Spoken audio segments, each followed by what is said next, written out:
Are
you ready for an unforgettable experience?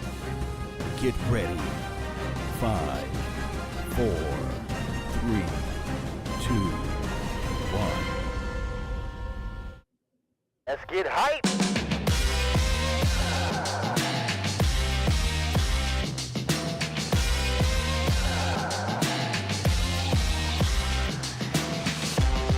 What's going on, Cowboys universe? Welcome to another episode of the Late Night Hype. Skywalker Still, Big Game James, Low Nation the Voice, special guest DallasCowboys.com on there, talent Youmans. Let's go.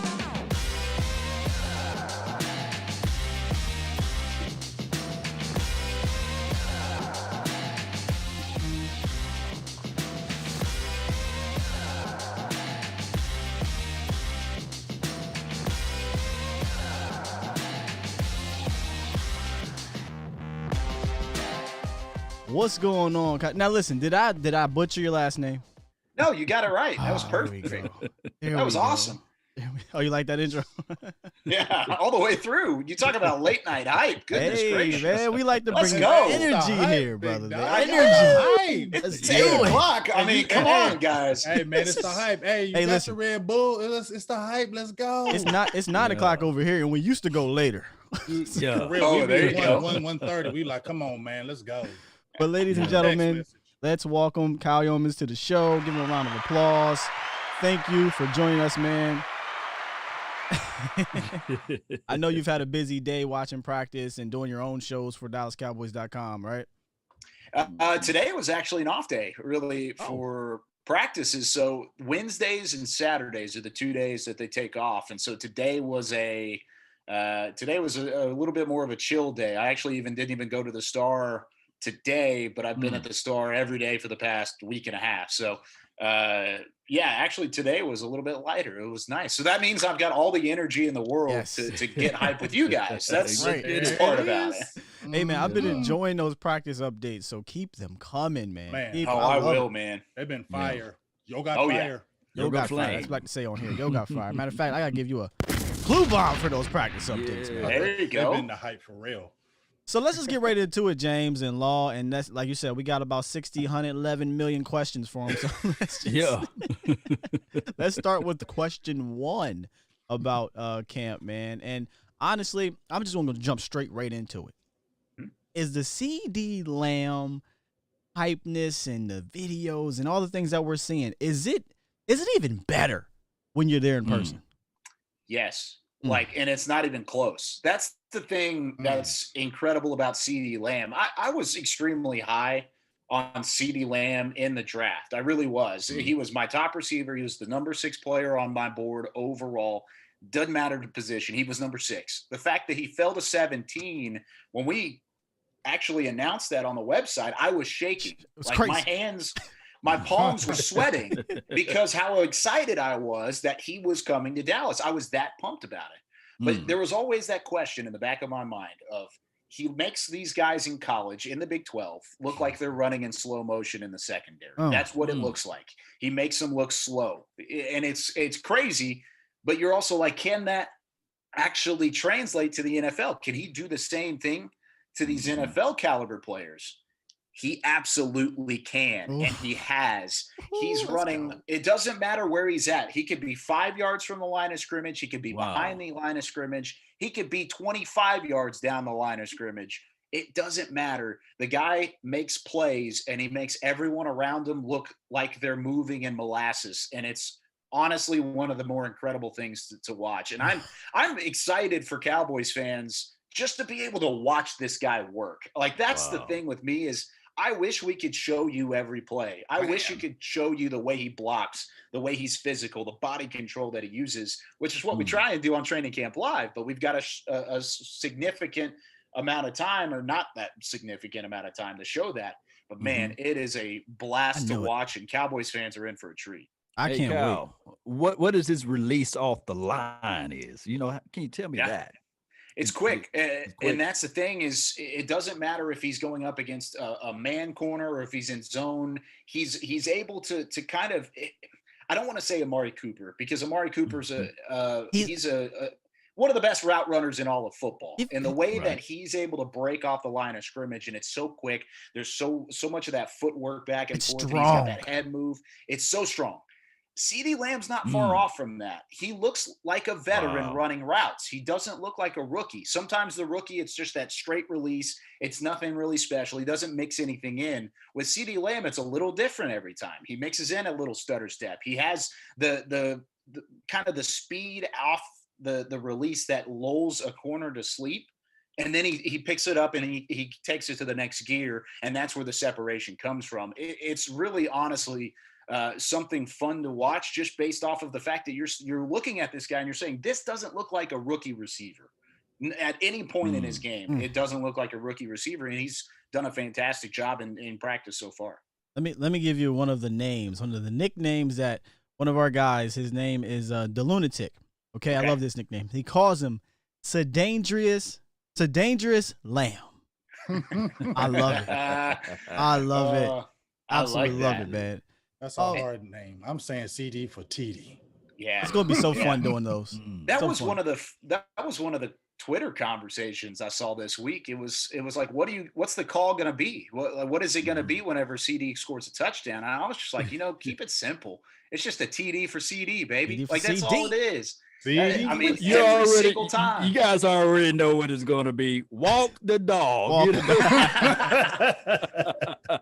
Hey, we've got Kyle Youmans of DallasCowboys.com on the late night hype today. CeeDee Lamb's not the only one that's, I guess, showing out as a rookie right now. It sounds like that Trevon Diggs is also starting to come along at cornerback. Are we looking at possibly seeing him week one get some significant snaps? Because here on the show, we were a little worried because of the COVID, not having enough time, but I'm hearing some things. I'm hearing some good things. Yeah, and I think there's always going to be a little bit of that step behind for the rookies this year, with maybe the exception being CeeDee Lamb because of COVID-19. You guys are right on point with that because they have been a step behind. Even Trevon Diggs from time to time seemingly isn't where you want him to be as your starting corner. I mean, that's maybe not the expectation for him week one because you have Anthony Brown, you have Chido Awuzie, you have Jordan Lewis, who could be your starting corners. But we've seen Lewis kind of banged up throughout training camp. He should be back within the next week. So hopefully that's not too bad on September 13th. Same thing with Chido. He got banged up on a play where he picked the ball off a couple practices ago as well. So he's banged up. You might have to see Trevon Diggs start in the secondary. So it's really it's refreshing to know that you've seen that growth. I was worried about him too. Even watching practice, I wasn't really impressed. The first week of practice, he was a step behind. And even though he wasn't necessarily lost, he definitely wasn't comfortable. You could tell because this is a guy who in Alabama was one of the best press man corners in all of football or all of college football rather. And he's asked to come in and play this zone, play this system with Mike Nolan. That's a little bit different than what he played for Nick Saban and company. Even though there are some similarities here and there, he wasn't comfortable moving over.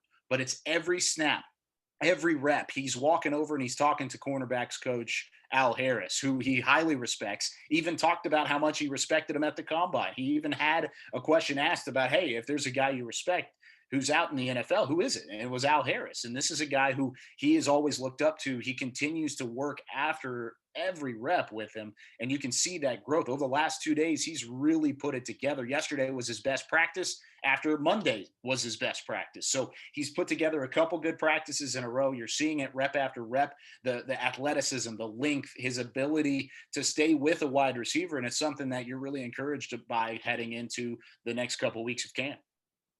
That's good stuff.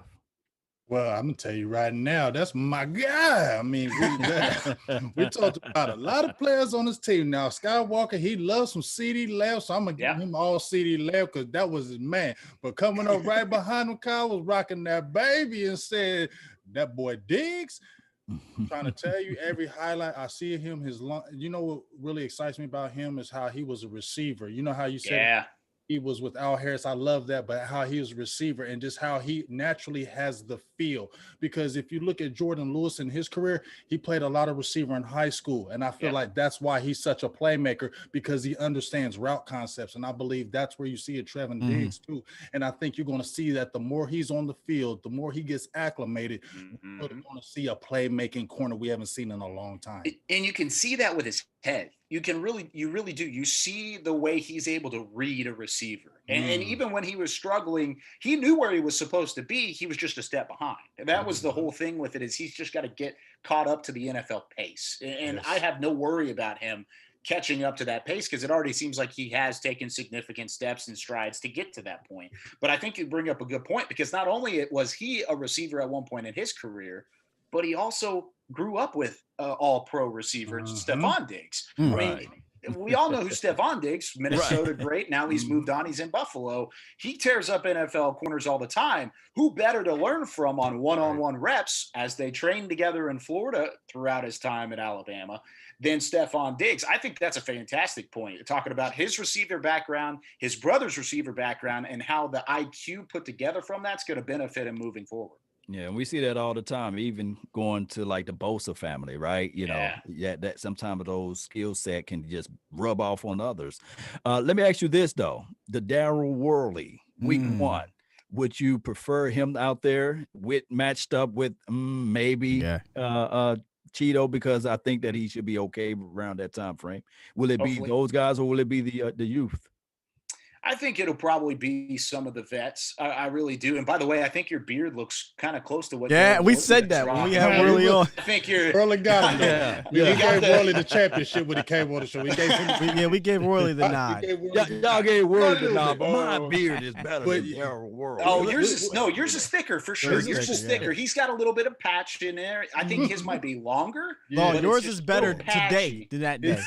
I think today better today. He needs some Law Nation cream on there, man. I'm gonna have to start packaging that and putting it there. You go. Yeah. And also shout out to Shannon. Was it Shannon Groves? You know, his beard is amazing. Yeah. His beard is okay too, but mine's better than his. It's funny. That over to him. Shannon and I play a lot of Call of Duty together, and like especially through quarantine. It was funny. We would play a lot of Call of Duty, and his character on Call of Duty had a big beard.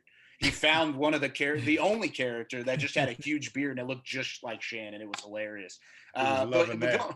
Yeah, exactly. But going back to Daryl Worley, I think this is a guy you brought in for flexibility. He's played safety.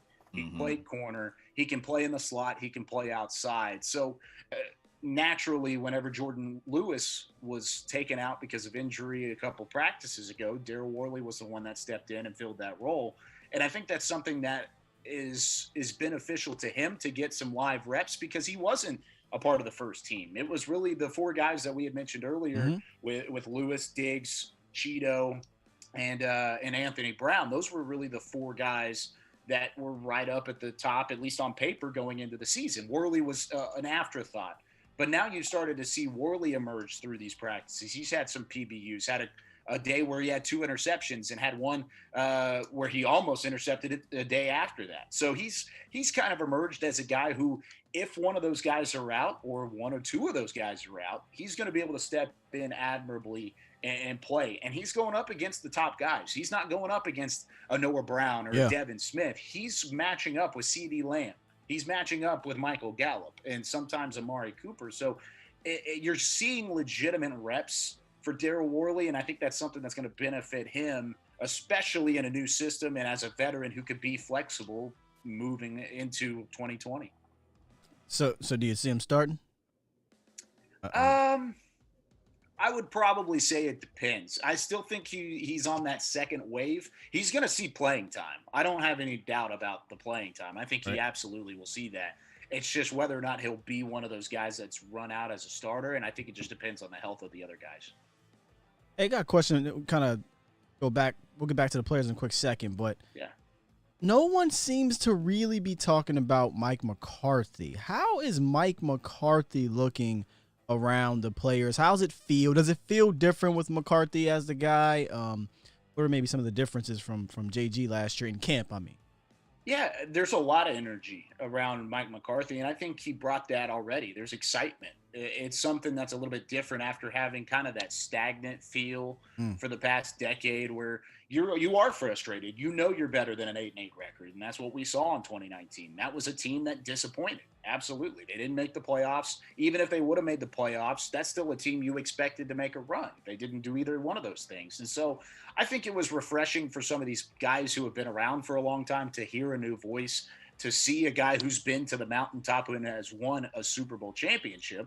That's another factor that I think plays into it. There's that respect between the players and the coaching staff, especially an experienced one like it is right now. But specifically around the players, it's a quiet practice from an outside perspective, and that's the biggest change. There's no music blaring throughout practice. There's none of that music. Wow, Instead, it's a ton of energy from the players. There's a lot of screaming. There's a lot of not chanting. I wouldn't say chanting, but there's talking back and forth. There's constant energy. You can hear the coaches. You can hear the veterans. You can hear these guys encouraging each other back and forth, and it's fun. That's the thing about it, is it's going to be really fun to see these practices kind of unfold, because they're at the moment they're practicing in an empty stadium. Yeah. Where are they going to be playing their games in the first couple weeks of the year? I was going to bring that up.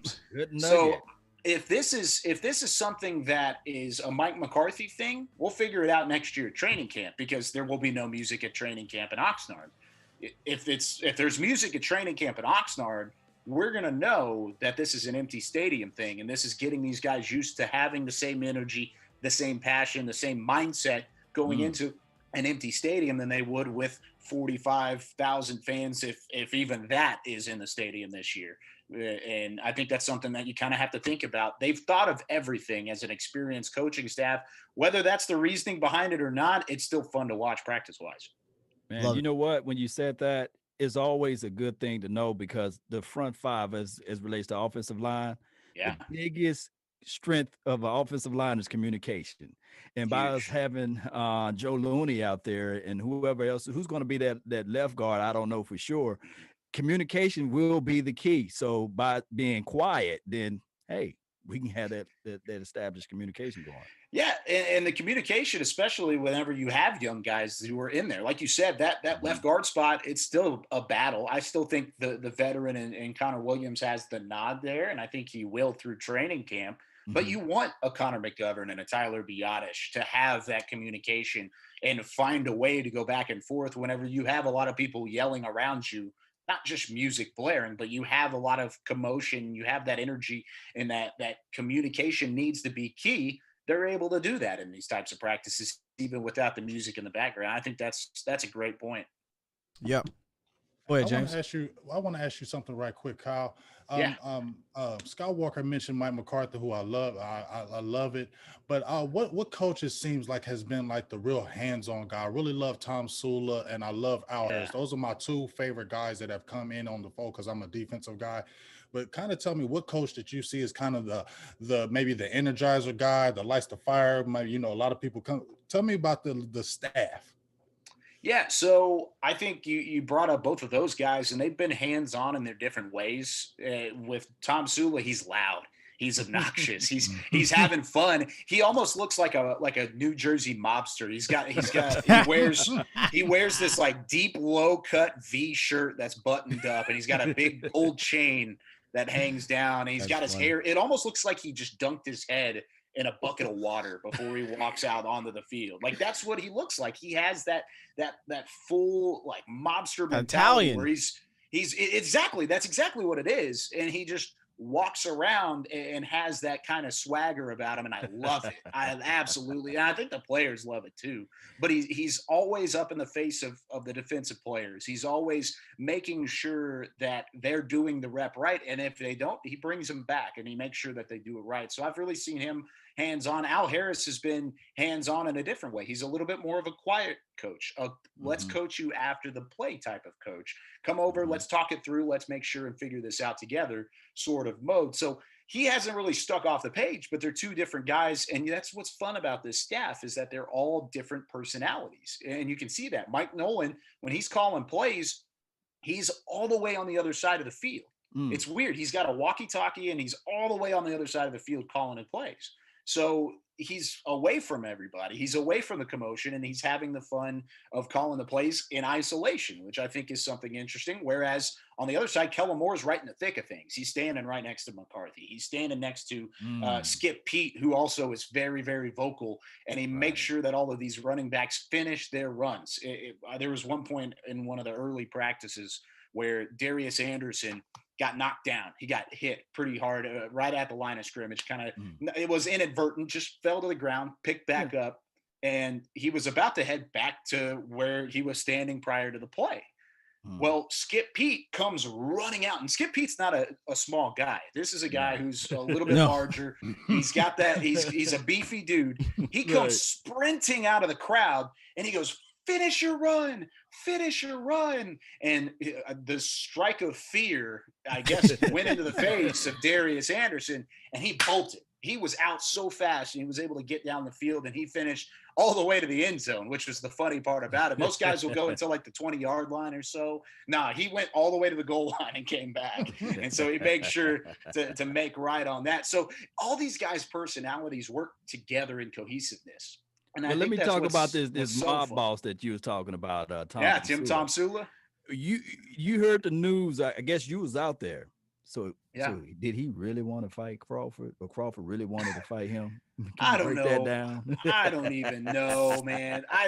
That's the thing is like there's always that high temper and that back and forth. I don't think anybody was fighting, honestly. The only real pushing and shoving we saw was from the first or second practice, and we saw Connor Williams and Tristan Hill kind of get after it, and they made up quick, like within the next rep. So there's always that competitive side of it. So if that was a thing, I didn't see it. I really didn't. I wish I had some more on that, but knowing Tyrone Crawford and knowing Tom Sula, those two guys are experienced vets in their own rights, and I wouldn't be surprised if maybe they were competitive, but also I wouldn't be surprised if they were joking too. I want to touch on a couple of the players from those position coaches you mentioned. The first one, you said Skip Pete, right? We've all been talking about Zeke looking slim, like he's looking like he's in some better shape here. Is there a difference with Ezekiel Elliott that you're seeing, like a burst or I don't that speed that we missed last year? What have you? Is Skip Pete doing something to help him out, or Skip just saying, Zeke, you're great, just continue doing what you're doing? I think there's a little bit of added on both sides of it. I'll preface it with this. You're right in saying that he looks slim. We're about to see 2018 Zeke again. I think we're about to see 2018 Zeke. That's a bold statement, but I'm just saying, I think we're going to see a player like that because he's in shape. He looks good. His reads are great behind the line of scrimmage. We broke one play down, Nick Eatman and I, on Training Camp Live yesterday, where it was so subtle. Yes, I saw that. So subtle. It was just one step to the right, but it was a perfect read, and it would have ended up in a score. It really would have, if they were allowed to hit. And even though he scored anyways, it would have still been a score in my mind. But you look at the track record that Skip Pete has had, even during his first stint in Dallas. Who was his running back? DeMarco Murray. And he was the one that was here when DeMarco Murray led the league in rushing. You also look at where he was able to go with Todd Gurley whenever he was in LA and he was a part of the Rams. Todd Gurley was one of the best, most feared rushers in the league under Skip Pete. Yeah. He's able to bring that kind of resume and that kind of knowledge and put that into what is now a prime Zeke, a guy who is still in his prime physically, still hasn't hit the end of his road as a running back or is even close to that point, in my opinion, and is now in shape more so better than what we've seen in the past. I think it could be a big year for Zeke and Tony Pollard. With that being said, I think Tony Pollard's benefiting from it. My boy, from Skip Pete. Yeah, he's great. And I think both of those guys are going to be utilized in the passing game more, which is something that we saw with Kellen Moore a little bit in 2019, but we really didn't see it to the full extent. And I think that's something that we're going to see a lot more in 2020. And it's also because they're both in shape and they're both very, very talented backs with good coaching. Hey, Kyle, you remember Matt Forte for the Chicago? Yeah. Skip Pete coached him up as well. I'm thinking when I look at Tony Pollard, I see a lot of Matt Forte-ish type of running back out of him. And if you guys can just take a look at that. Big boy. Yeah, Forte's a little bit bigger than Pollard. He's got that. He's got the broad shoulders. But you're right. Footwork wise, I can totally see that.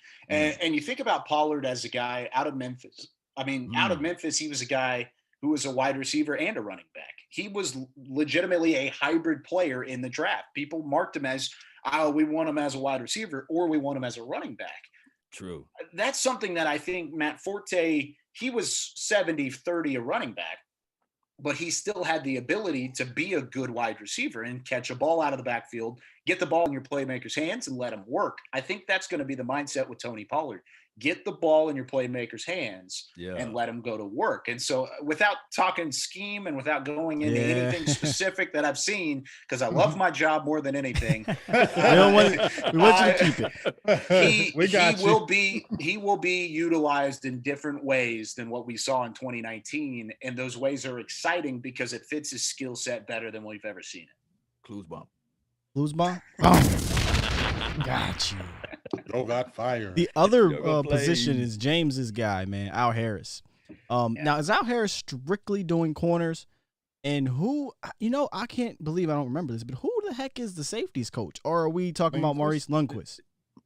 Yeah, it's mostly Harris on the corners, and I'm blanking on safeties. That's what I'm saying. Is it Lundquist?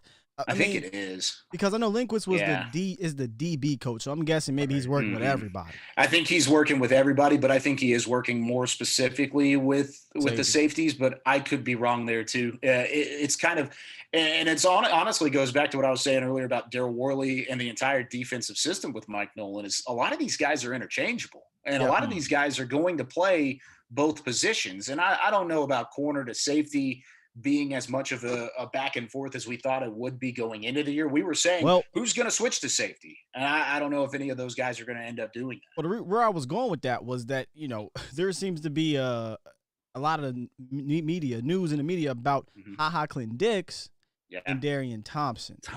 So we, honestly, one of the big questions I wanted to ask you directly, because you're down there and I don't have to rely on the tweet, which, again, I love the updates from all you guys. I do. But I need to hear it. I need to hear it from you.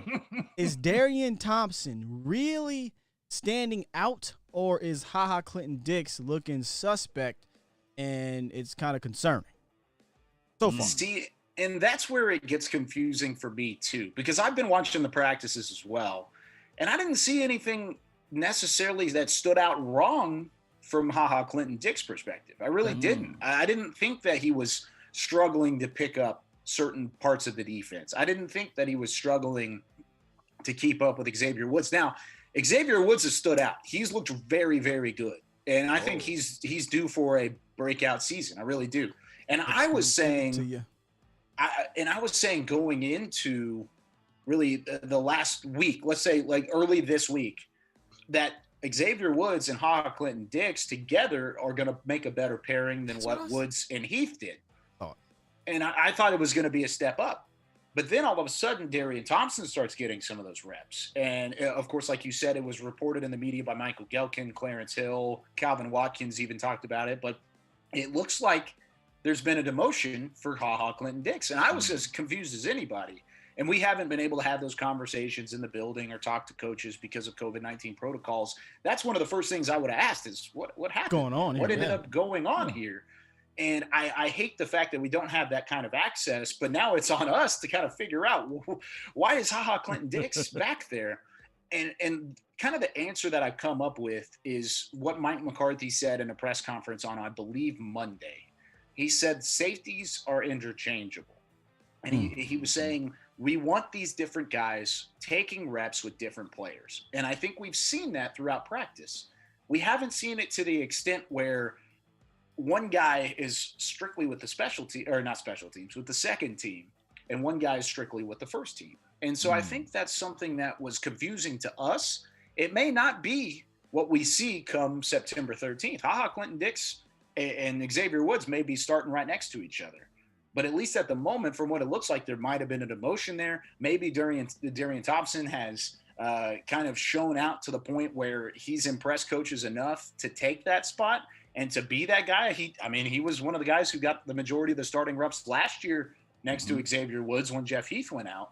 It's just whether or not what the coaching staff is preferring and what they're going to do moving forward. So can you explain to everybody what happened to Donovan Wilson? What's going on with him as well? Yeah, I honestly want to say that it's more just the fact that you have more depth at the spot. You have guys that are back there like Clinton Diggs, and then in the secondary in general, you've got an added guy like Trevon Diggs, Reggie Robinson, all these different guys secondary-wise, where Wilson's a great athlete, but they may be just picking up the defense better. And I think that may be where he's at. Maybe he's just a little bit slower, a little bit more behind in terms of what Wilson's been able to pick up from Mike Nolan. I haven't seen anything where he's just getting roasted out in the secondary or anything. Everybody's been toasted out in the secondary. Yeah, that's right. Receiving core. So it's kind of tough whenever you see a receiving core as good as the Cowboys have looked, because you're like, oh man, is this receiving core that good? Or is this something that we should be worried about for our secondary moving forward? And I think Wilson's just a side product of that. And I think they have added depth. They've built for depth this year, which is going to benefit them because of COVID-19. Healthiest team's going to win a lot of games. And I think the depth that they've had, if they aren't the healthiest team, helps them moving forward. And Wilson's a part of that depth. Well, let me ask you this. Out of those safeties, and I just love defensive backs, man, so I'm biased a little bit with that. So see, I'm a big tight ends and lineman guy. Like I like the hog mileys up front. Like that's what I like. I want to ask you about the tight ends before we leave here. But go ahead. Go ahead, Law. Go ahead, Law. So who? Yeah, I can't wait till us to get into those topics there. Then, so who is the box guy? Then So whenever Clinton Diggs was in, it was mostly Once he was switched out, it was mostly Woods. But that's the other thing, is it's not like that every rep. It really isn't. And whenever we're talking about multiple interchangeable different schemes, I can't even tell you, even if I wanted to give that away, I couldn't even tell you what the percentage would be of who is where and who is disguised as what and what is going to happen. And we've heard that from Woods. Woods said it in his press conference the other day. There's going to be a lot of disguising. There's going to be a lot of different looks that people haven't seen from a Cowboys defense in years. So great. Exactly. And that's exciting. Yeah. Like that's exactly what you want to see. And so I think moving into 2020, don't think you're looking at, oh, this guy's the box safety and he's going to play strong. Then we've got a free back here. It's not going to be like that. It's going to be something that's interchangeable. And I think it's going to really benefit the defense. Man, you helped me out tremendously with that, man. I've long thought. Throw that homework out of the way. Throw that out of the way, because it's not going to help you.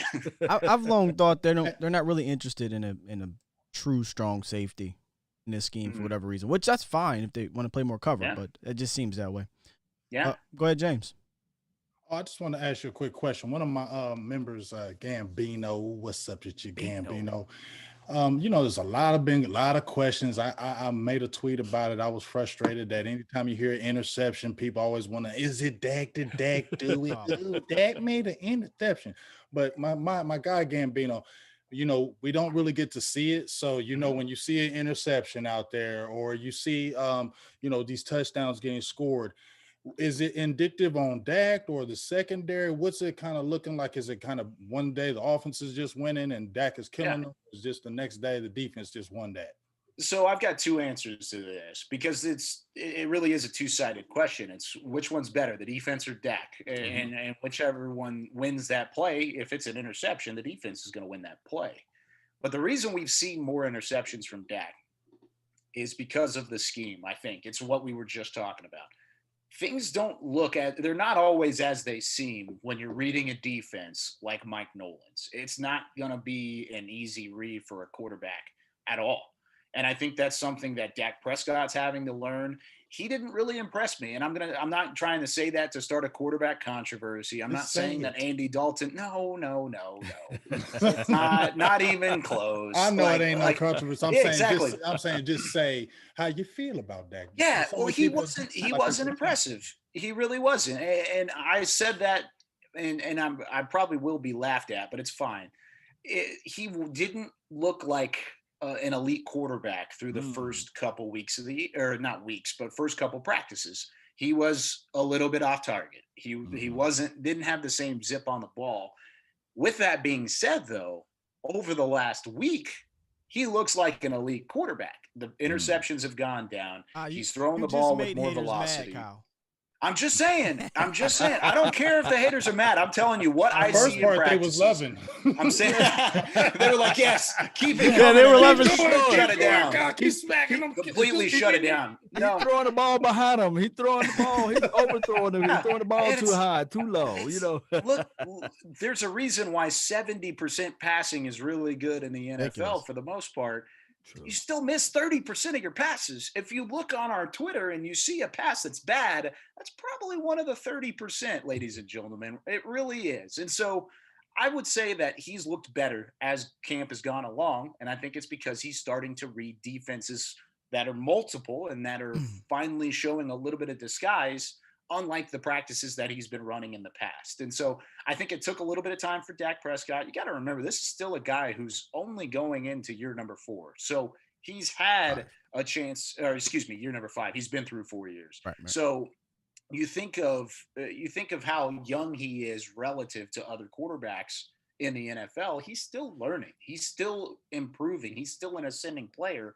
And so I think there were times throughout practices where he might have misread a multiple defense and he threw a bad ball. There are other times when, especially yesterday, he looked fantastic in practice and he threw the ball extremely well. He was crisp, short release, good footwork, stood up in the face of pressure and was able to deliver great balls. And so I think overall that it's something that you should just take with a grain of salt whenever you see it, but also look at the context around it before you really start freaking out. I think Dak and Tony both said similar things about camp. I'm going to be more aggressive and take more shots and opportunities in camp so that I don't mess up in the season. I want to know if I can make that throw.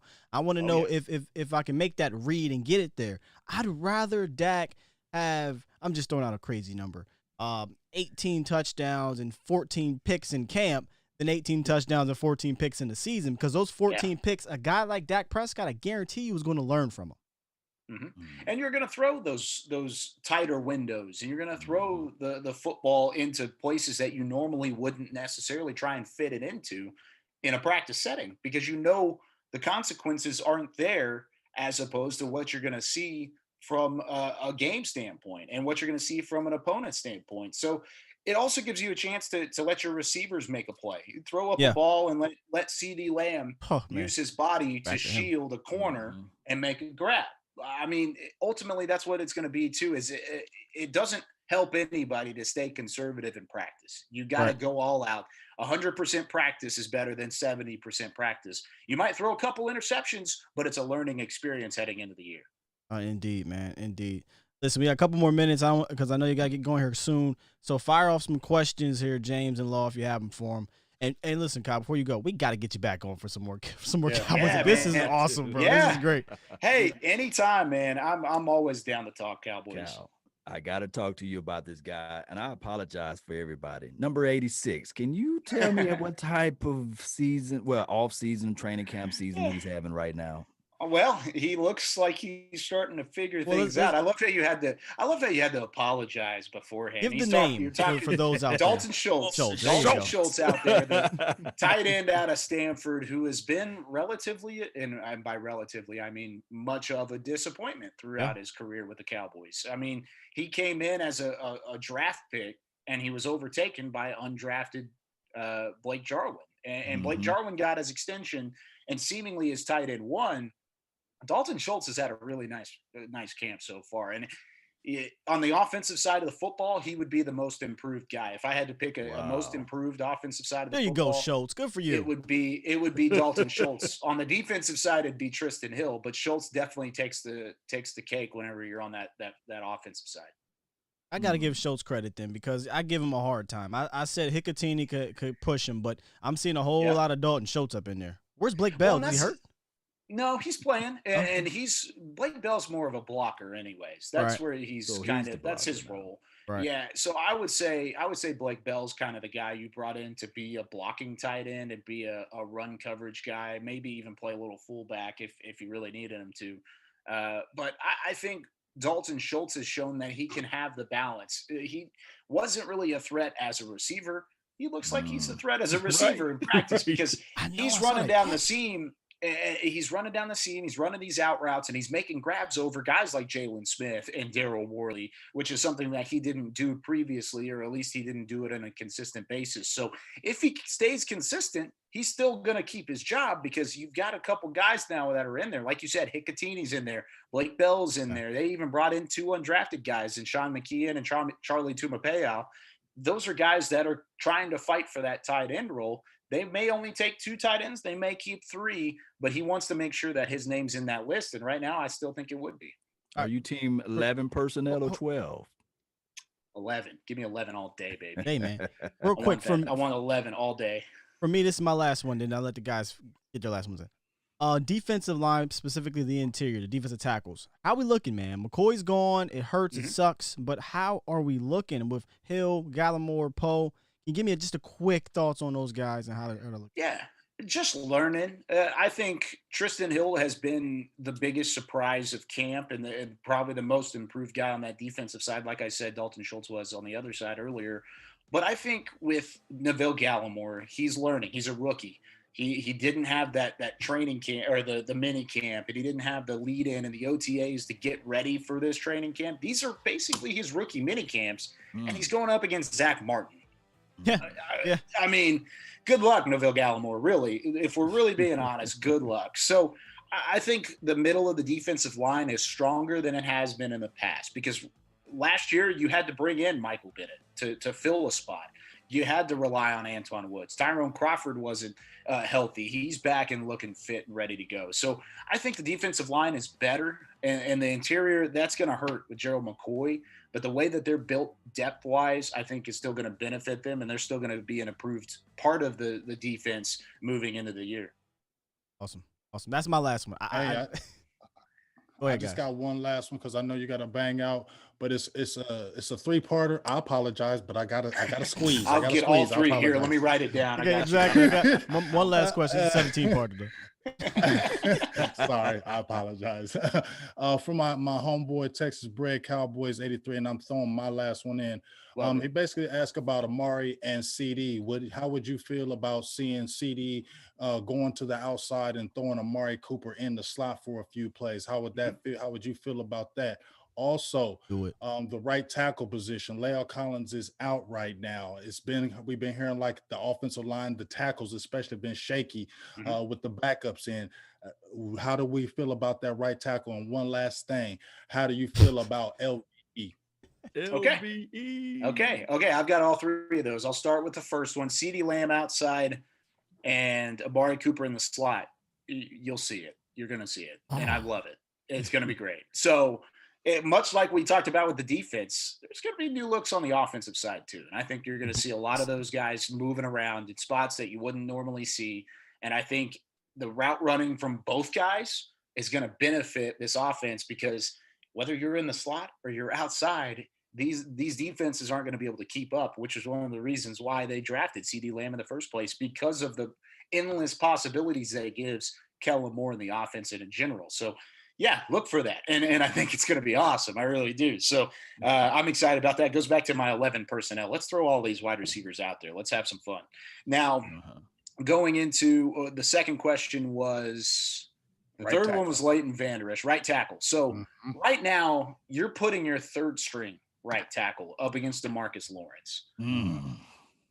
Because not only is La'el Collins out, but so is Cam Erving. And Cam Erving ultimately is going to be that swing tackle. I still think he will be the swing tackle. He's not even a guy you really want in the game. You want La'el Collins, an all-pro, and just one of the top right tackles in all of football. You want him out there. You don't want to be relying on Cam Erving to fill that right tackle spot. So the fact that DeMarcus Lawrence is blowing up Mitch Hyatt and Adam Redmond and I guess Brandon Knight on the right side every once in a while, it doesn't really bother me. I think La'el will be back. He'll be fully ready to go by September 13th. I think Cam Erving will be back too. They even went out and signed Pace Murphy, who is a guy who has some NFL experience underneath his belt. He could come in and be maybe even a swing tackle there as well. So I think you've got a couple options there. I don't think the right tackle spot or even the left tackle spot with Tyron Smith should be a worry. I think both those guys will be ready to go from the jump. Now, with Leighton Vander Esch, oh, man. Stop hitting I'm folks. telling you. Are you excited about him? He hit Tony Pollard the other day. That. Cram. That was man, that sounded like a train wreck. It really did, because of the collision. I was right above it in the press box when it happened, and when he hit it, I looked over to the guys next to me, and we just all kind of made a face. It's like, we didn't want to see that, but we also really loved seeing that, because whenever you're a linebacker and you're a defender and you have that neck issue, you need that first hit. You need that first taste of contact at an NFL level.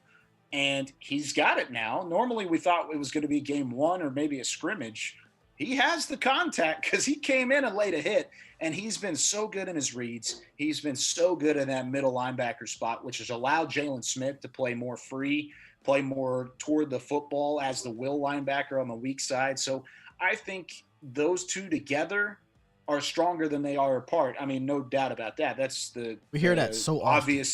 Obvious statement of the century, but it's so true. Leighton Vander Esch isn't the same player without Jalen Smith, and Jalen Smith is obviously not the same player without Leighton Vander Esch. And I think those two together fit what is going to be one of the top linebacking cores in all of football. And I think they bring that back, and I think they're better than they were in 2018.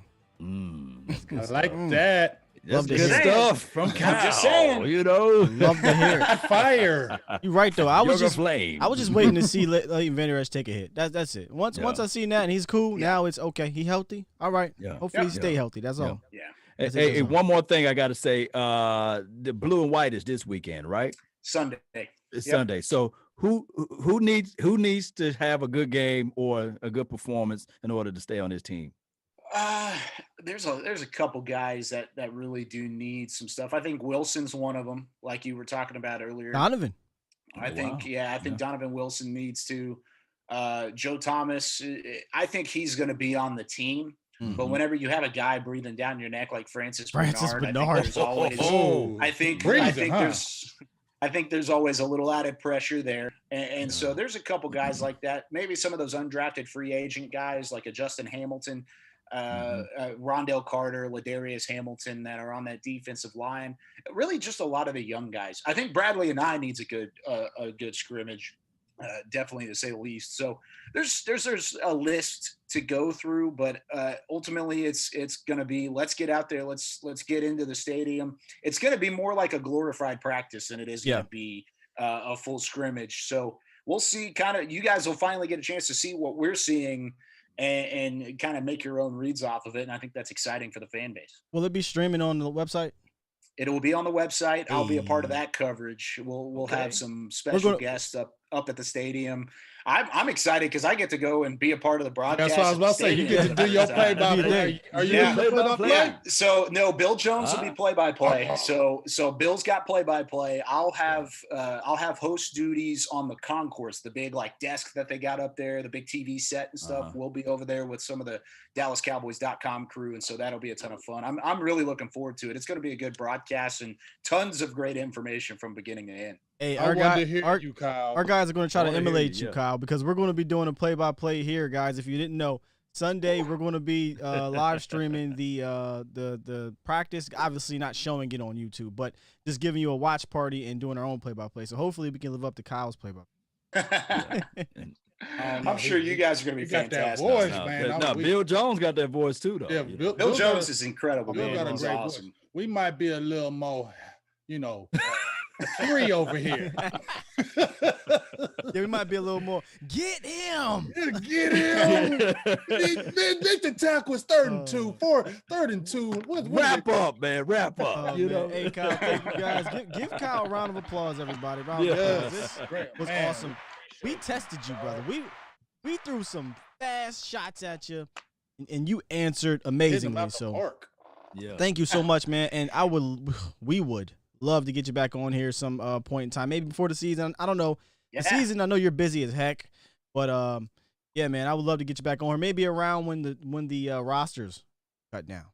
Sounds good to me, guys. Ask me anytime. I'm always ready to talk some Cowboys with you guys. Get hype late night. Yes, sir. Get hype. Yeah, and just in case somebody's living under a rock, where can they find you at, man? So on Twitter, I'm at Kyle_Youmans, YOUMANS. I'm on there all the time. You can catch me on DallasCowboys.com. I host Talking Cowboys. In the offseason, I host the draft show, and then I'm all over. I post articles there every couple days. I host the training camp live show, maybe some pregame and postgame stuff coming up here this season. So plenty of stuff for DallasCowboys.com. It's going to be a fun year and lots of high expectations for the Cowboys, and we're excited to see it through.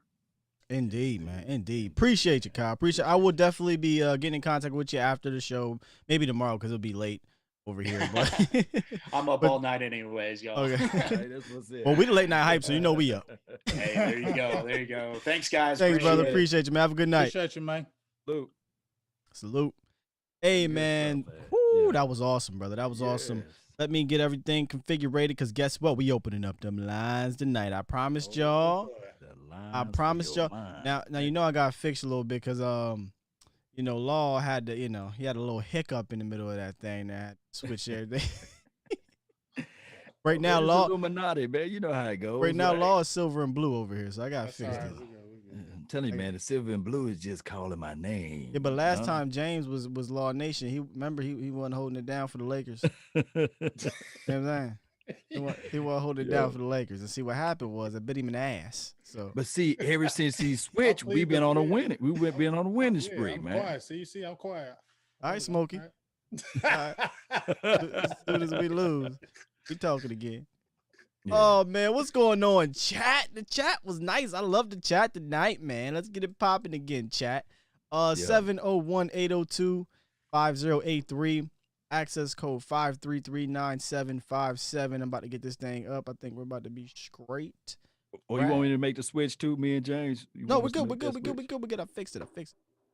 Straight, man. We back up in this thing. I'm talking about I want Mason Glory up. Ooh. I got thought about do you want us to jump over to the line? Yes, jump into the line. Okay, all right. Jump into the line for your mind. The Flash. The chat is still popping in here, man. How'd y'all feel about Kyle Youmans, guys? I was telling these guys off air, and I think I was telling you guys on my show the other day, like, listen, Kyle Youmans is at practice. He's seeing things we can't see, and the tweets are only so much. This type of content, this type of information we're getting from Kyle is vital to diehard Cowboy fans because we're not allowed to see the video. We're not allowed to get the real details of personnel and what have you. But if you paid attention, if you read between the lines, got something for your mind. So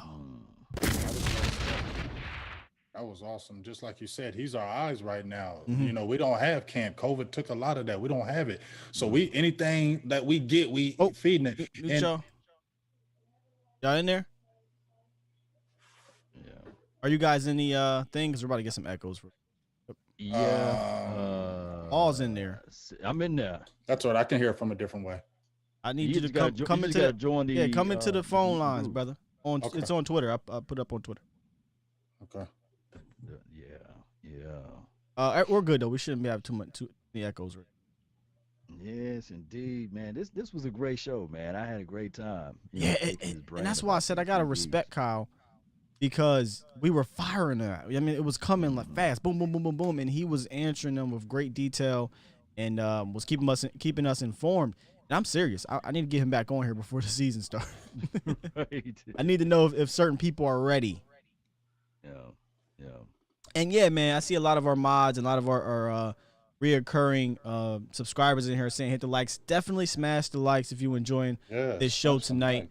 And we're about to put this phone lines together here as soon as I get my guy Big Game up in her. And it's acting weird on me, but I have my Bluetooth. I can put it in where I can hear it through the phone. And it won't mess up anything. Yeah, and I see 9, Because it's acting up on my y'all coming in here. Oh, they coming in here. We 4 deep. deep in here. So the lines, get in while you can get in. Yeah. So it's cool. I'll be able to hear it, Sky. You sure? Mm-hmm. Because I tried to do it and it's acting weird, and the show must go on. You're right. Yeah. So let me just ask real quick before I open up the lines, guys. Are we good audio-wise out there? Big thumbs up. Drop the fire emojis, whatever you want to do. Are we good? No echoes. Everything's fine. Law Nation, give him a mic check. Mic check. Mike, triple check. Oh, Mike, he's not talking. Oh, you can't hear him. See, here's the problem. You gotta jump in there. You gotta jump into the thing. Yeah. Okay, hold on. Yeah. Everybody said sounds good, so we're good in there.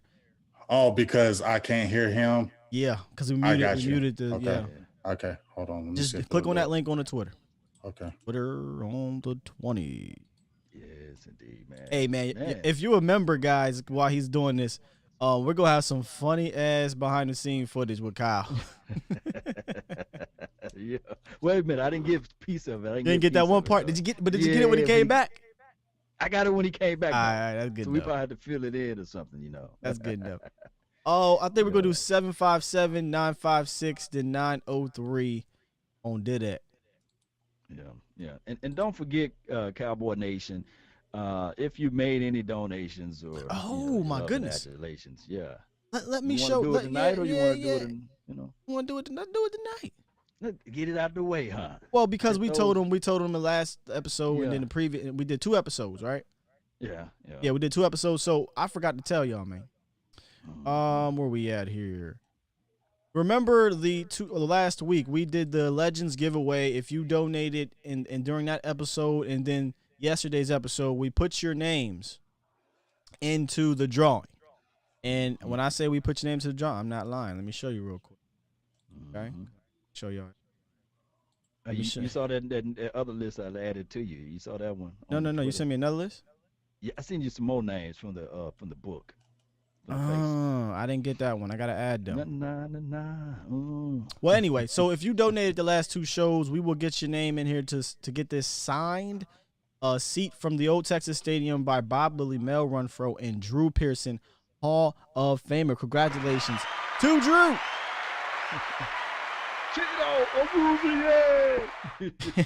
Oh yeah, that was funny. Hey, Scott, do I do a call, the phone or the video? Just the phone. All right. And do I go mic speakers or phone? Just the phone, right? You want to go whatever you're using to use your audio. And my mic, mute my Zoom. Mute your Zoom. Yep. We in here now. I know you can hear me now. Oh, there you go. Yeah. New Life Cowboy. That's a good mic check, James. Mic check. James. Give us a check. He can't hear us now. Oh. You good? You got us? Hello? Yeah, you good, brother? Yeah. Yep. All right. I'm about to put these last few names in the wheel. Oh, Origin. Oh, Fortune. All right, let's show him the wheel. Let's see if the wheel will pop up very quick. Yeah. All right, didn't pop up yet. Hey, Dominic, like, hey, I want to get in there. I see you, Dominic. Appreciate you, though. Appreciate you. 980. I see you. You don't have to leave. Come on back in, 980. Who's 980? Oh, it came out? I'm just seeing people. I can see their name when they leave. All right, let's get into the into the calls here. Then we'll figure out the phone line or the drawing here in a quick second. All right, let's get let's see 757. What's up, 757? I get a little echo here. Let me do this from you, Sky. You ain't no regular DB. Who's 757? Josh Normal. What it is? What it do? Man, just want to hop on here and give y'all flowers, man. These last 2 nights have been on fire. Thank you, brother. Appreciate you. Appreciate you. Yes. And I want to give my shout out to Uncle Charles, you already know. Auntie Jessica, you already know. I'm gonna tell y'all right now, turn down And your every house time when we Auntie see Jessica comes in. Eastside and Philly Emotional, we're going to bull them the hell up out of here because we don't give them no love love around it. here. Philly Emotional. Oh, I love that one. Appreciate y'all, man, for all this wisdom and the great entertainment y'all been giving us, man. Appreciate it all. No problem, bro. No problem. Appreciate you, Appreciate man. I'll take care. dog. What you got on your mind, though? What happened? Yeah. Oh, you must have just want to give us the flowers. Yeah, I can't hear Sky. I can't hear Sky. It's all good. Oh, we good. We good. My bad. Sky be throwing me off. I be seeing his mouth. I'm like, what is he? What's going on over there? No, I think he dipped, though. All right, let's get the lunatic up in here. What up, lunatic? The lunatic. Skywalker, you have done it again. Big game, James. Law Nation, fire. Not just tonight, last night, and all the interviews. I got to pay extra on my local cable provider to get this great information. Tell him You the give it out lunatic. for free. Yeah. You give it in depth, and you keep it on the real. Congratulations about that. Man, Thank you, that's brother. what's up. Yeah, that's what I'm talking about. That's that real shit right there. Mm-hmm. Love you, dog. Last night, Brandon Tucker, great interview. What stuck in my head was what he said. I even wrote it down. He said, the coaches that you go to will have a profound impact on you. Yeah. This year, we are going to see that. I have shouted from the mountaintops, coaching matters. Oh, and you we know are that's- going to see that. You know that's a mantra over here. Coaching matters, and as you can see, context matters. Exactly. Listen, couple of questions. I wanted your viewpoint on this. Last year, 3 of the starting wide receivers were either injured or they missed games. So you think, are you comfortable with keeping 5, or should we go with 6? Because it seems like there's battles. There's battles, and it's going to be one of those tough decisions. 5 or 6 for wide receiver. Do we add to a strength, or do we maybe go 5 and add somewhere else? I personally want to go 6 because I feel like a guy like Devin Smith, Ventrell Bryant, who's the other one they're saying? I mean, I don't know if John Vay, how he's Cedric. looking, but Cedric, I think it's 4. Okay. I got Cedric at 4. I got Cedric at 4, but if it comes down to Ventrell and Devin, they're going to have to give it. Was that? I'm just saying. I just said Noah Brown. Know how Yeah. Oh no, Noah Brown's getting a lot of praise. Yeah. So, you know what I'm saying? We need to go 6, in my opinion, guys. So Cedric is 1, and he's a shoe-in, huh? Cedric's a shoe-in for sure. Shoe-in, okay. I mean, I'm still on John Vay. I agree with Sky. I've wanted 6. I went with Cedric, John Vay, and Ventrell. But like I said, like Sky said, I've been seeing a whole lot of Noah Brown because he's finally healthy. This is the first time he's been healthy, and we're seeing a whole lot of him. Mm-hmm. So this blue and white scrimmage could really help. We just had Colin. He said this is going to need a help for a lot of people because remember, we don't have preseason games. So this is like a real game for some of these guys. Mm-hmm. I think that we need to do a final roster after the blue and white game, maybe an episode. That could be our next episode Tuesday. Yeah, Tuesday. We need to do. Well, James might. You gotta holler at your mans for Tuesday. Remember, Tuesday might be something real live. Oh yeah. Oh yeah. Well, yeah. It's better than the final roster. That back and forth. You feel me? Yeah. But yeah, it's lunatic. So we think we should do 6. And that's why we get that insight from you guys that in depth. You know our team. You help us follow our team. Here's another question for you. Going back to Youmans saying this about the safety and those issues, who do you think the coaches trust most? The safeties back there or the cornerbacks? Or do you think, hey, you know what? Our front seven is going to dominate. That's going to erase a lot of those questions we got back there. That's a great. Who do they trust a lot of musical more? chairs with the defensive backs. I think that the safety house is something that we can probably see that is Darian Thompson. That's just how it goes. It's Darian Thompson and Xavier Woods. I don't know I would because say the corners are more, and if you switch them from the who's more trusting, I'm gonna say the corners because you got a Worley who has experience. You have a Wuze who has experience. You have a lot of these guys that they brought over have some kind of experience. So I feel like they would lean on that more, and that helps a Diggs because he can lean on these guys like a Worley, Jordan Lewis who has started, Anthony Brown who has started, Wuze has started. You know what I mean? So I would say, in my opinion, it's more of a seems more stability, even though there's not a strong lineup. I think I'm trusting more of the corners right now. Well, I'll play a little bit devil's advocate or try to give a different perspective on it because I agree. I think I agree that it's corner. But here's where I'll go with it.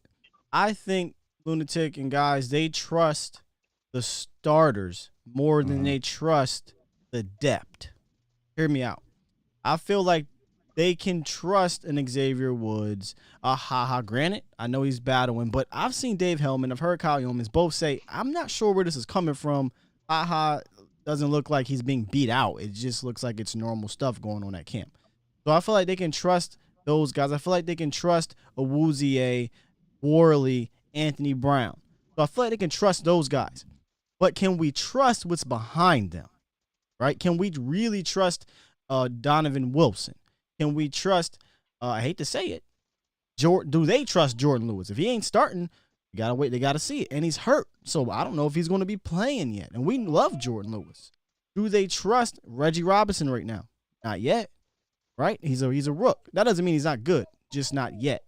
So I don't know that they trust, if we're using the word trust, the depth. But I feel like, and I feel like as Cowboys fans, we should feel okay trusting the starters. That doesn't mean that the starters are going to be all pros or pro bowlers. That just trusting them to be where they need to be. Now, are they athletic enough and good enough to make a play? That's another different story. So there you go. Give it a little different answer.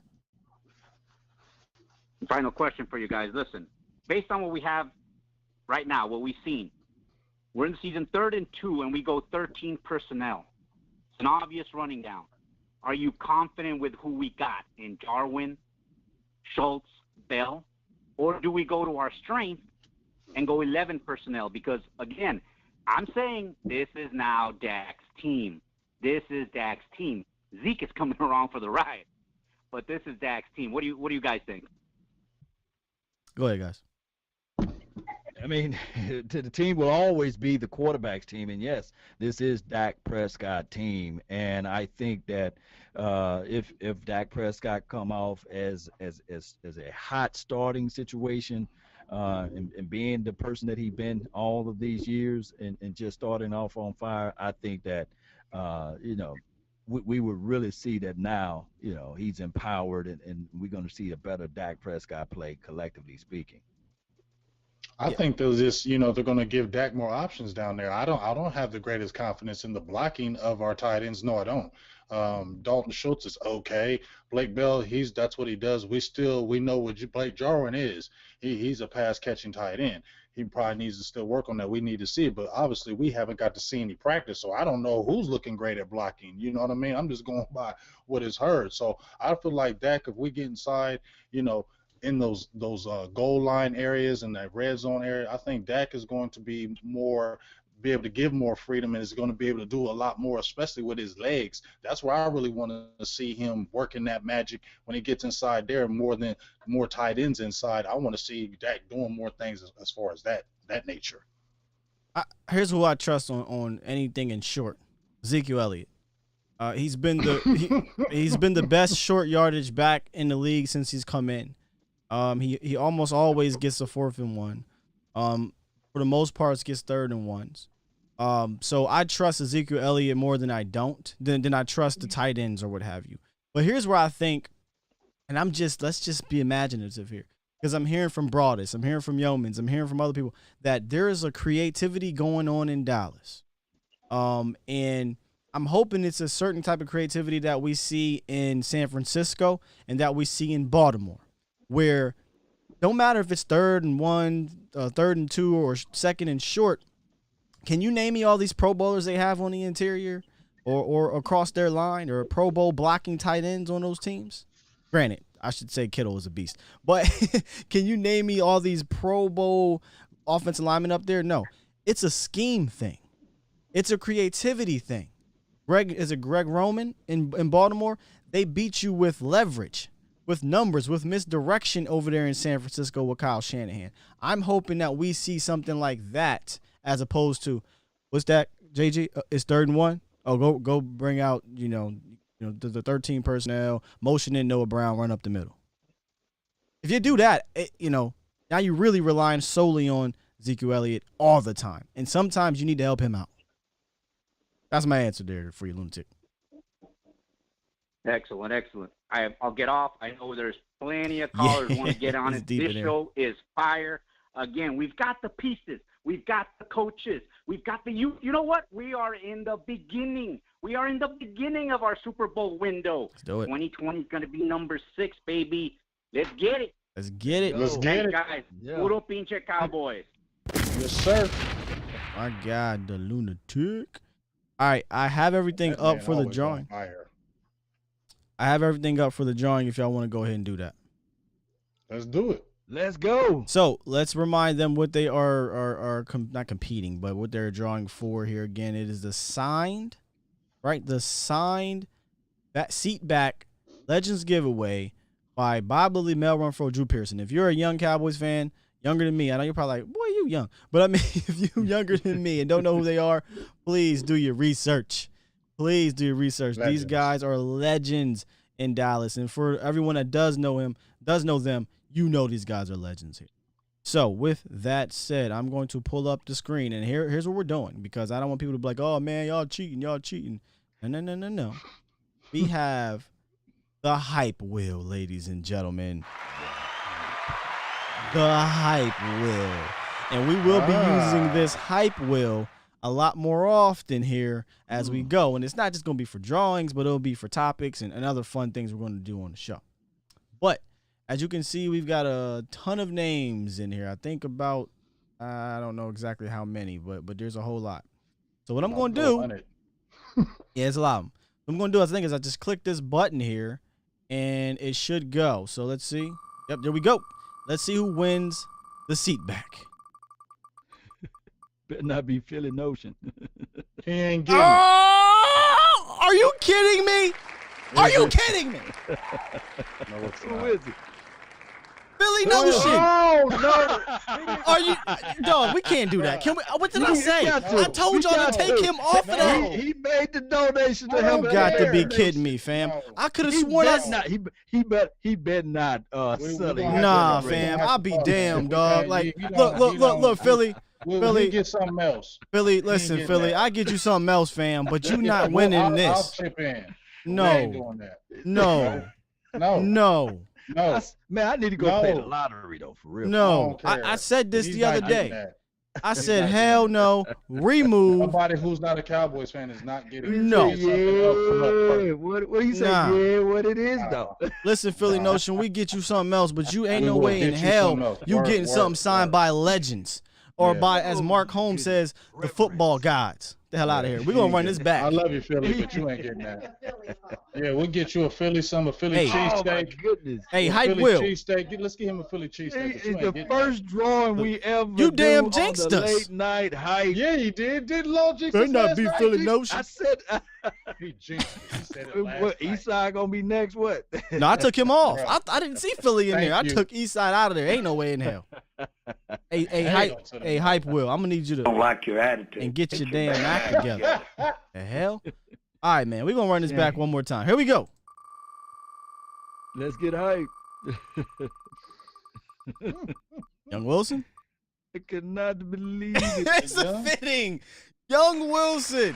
Is it young? It's Young Wilson. Congratulations to Young Wilson. Someone that is deserving. Yeah. Deserving of this thing. Not no damn Philly notion, fam. So let me write that down. Congratulations to Young Wilson. I don't know if he's watching right now, but I think we have Young Wilson on Twitter. So we need to reach out to Young Wilson. Hawaii or USA. Hey, that's fitting, right? That's just fitting that he would win it. He would. Young's been a super big supporter. I think he calling in 808. Is that 808? No, 808. 808 is 808 Hawaii. 808 Heartbreak. I could be wrong. I thought 808 is Hawaii. I thought area code. Listen, I don't know, but wow, congratulations to Young Wilson. Salutes to Young Wilson. I don't care if Philly Notion gets mad. I don't care. Ain't no way in hell I'm giving a Cowboys legend stuff to somebody that thinks Carson Wentz is a Hall of Famer. So, there. And he calls us turds. No. Yeah, no. Not happening, fam. All right. Florida ballot, baby. That was dope, man. That was dope. Sorry for that. Yeah. You think 808? Oh, he out of there. All right, let's get. I thought 808. It's 808. Can y'all help me out, man? I don't see an 808 in there anymore anyway. But let me tell you something right now, guys. Turn down your volume. Or volume. Volume. Turn down your volume. I'm serious. Okay? So here we go. Yeah. 903. 903, you on the line. Is this who I think it is? You know who it is. Going once, going twice. Shoot, she done muted herself. Hello? Hey, here she is. Hey, oh, what's going on? Hey. What's going on, Jess? Hi, how are y'all? We are good. Loving the show. Great show. Hey, lower the volume. Hello? I'm talking. I know, but hello? Yeah, you're here live. Jess, can you hear? I'm talking. Hello. Just go with it, Jay. Jess, can you hear us? Hey. She can't hear us. I don't know why. Hello. All right, we'll come back. We'll come back to Jess. Something wrong. 678. 678. What's up? Hello. 678. Can you hear us? Yes, sir. All right. What's going on, man? Okay. All right. Hey, man, how y'all doing? We're good, man. Having some fun. Hey, I want to, first and foremost, I want to just let you guys know I really appreciate what you guys are doing for the community and for the culture, for the whole Dallas Cowboy culture. I appreciate it. Law Nation, I've been watching you for years, man. I appreciate it. Turn them up. Everything that you do. I just started my YouTube page, so I know the hell you probably go through with, putting up those videos every day. So, good looks to you, Skywalker, you too, man. And man, I just want to just tell you guys I appreciate it. But I came on here to say that I feel like I hate the fact that Earl Thomas is kind of getting a bad rap. It's kind of like if Dallas decides to get him, it's going to already be, it's already going to be a situation where, we're looked at as the ones who always got to get troublemaker. Yeah. Exactly. Like the same thing with, they're comparing this situation to Greg Hardy. I've heard people say, it's ridiculous. Exactly. I'm hearing people say, well, if we get Earl Thomas, it's like getting Greg Hardy. It's not. I'm hearing Chris Sims saying that Earl Thomas is a middle of the pack safety. What? That's ridiculous. Are you? Listen, man. I'm just now starting my YouTube page. I made a video talking about all of this, so I'll be addressing some of this stuff. But Plug your YouTube channel, man. Where you at? I'm starting it up now. Okay. New Life Cowboys. That's gonna be the name of my channel. New Life. I like that name. Yeah, New Life Cowboys, man. Like I said, I've been watching Law Nation for years, and just the way you handled that situation, I don't want to get too off topic, but just the way you guys, the way you handled that situation like a true professional, when RJ Ochoa was basically kind of like throwing you under the bus. Y'all ain't see the behind the scenes.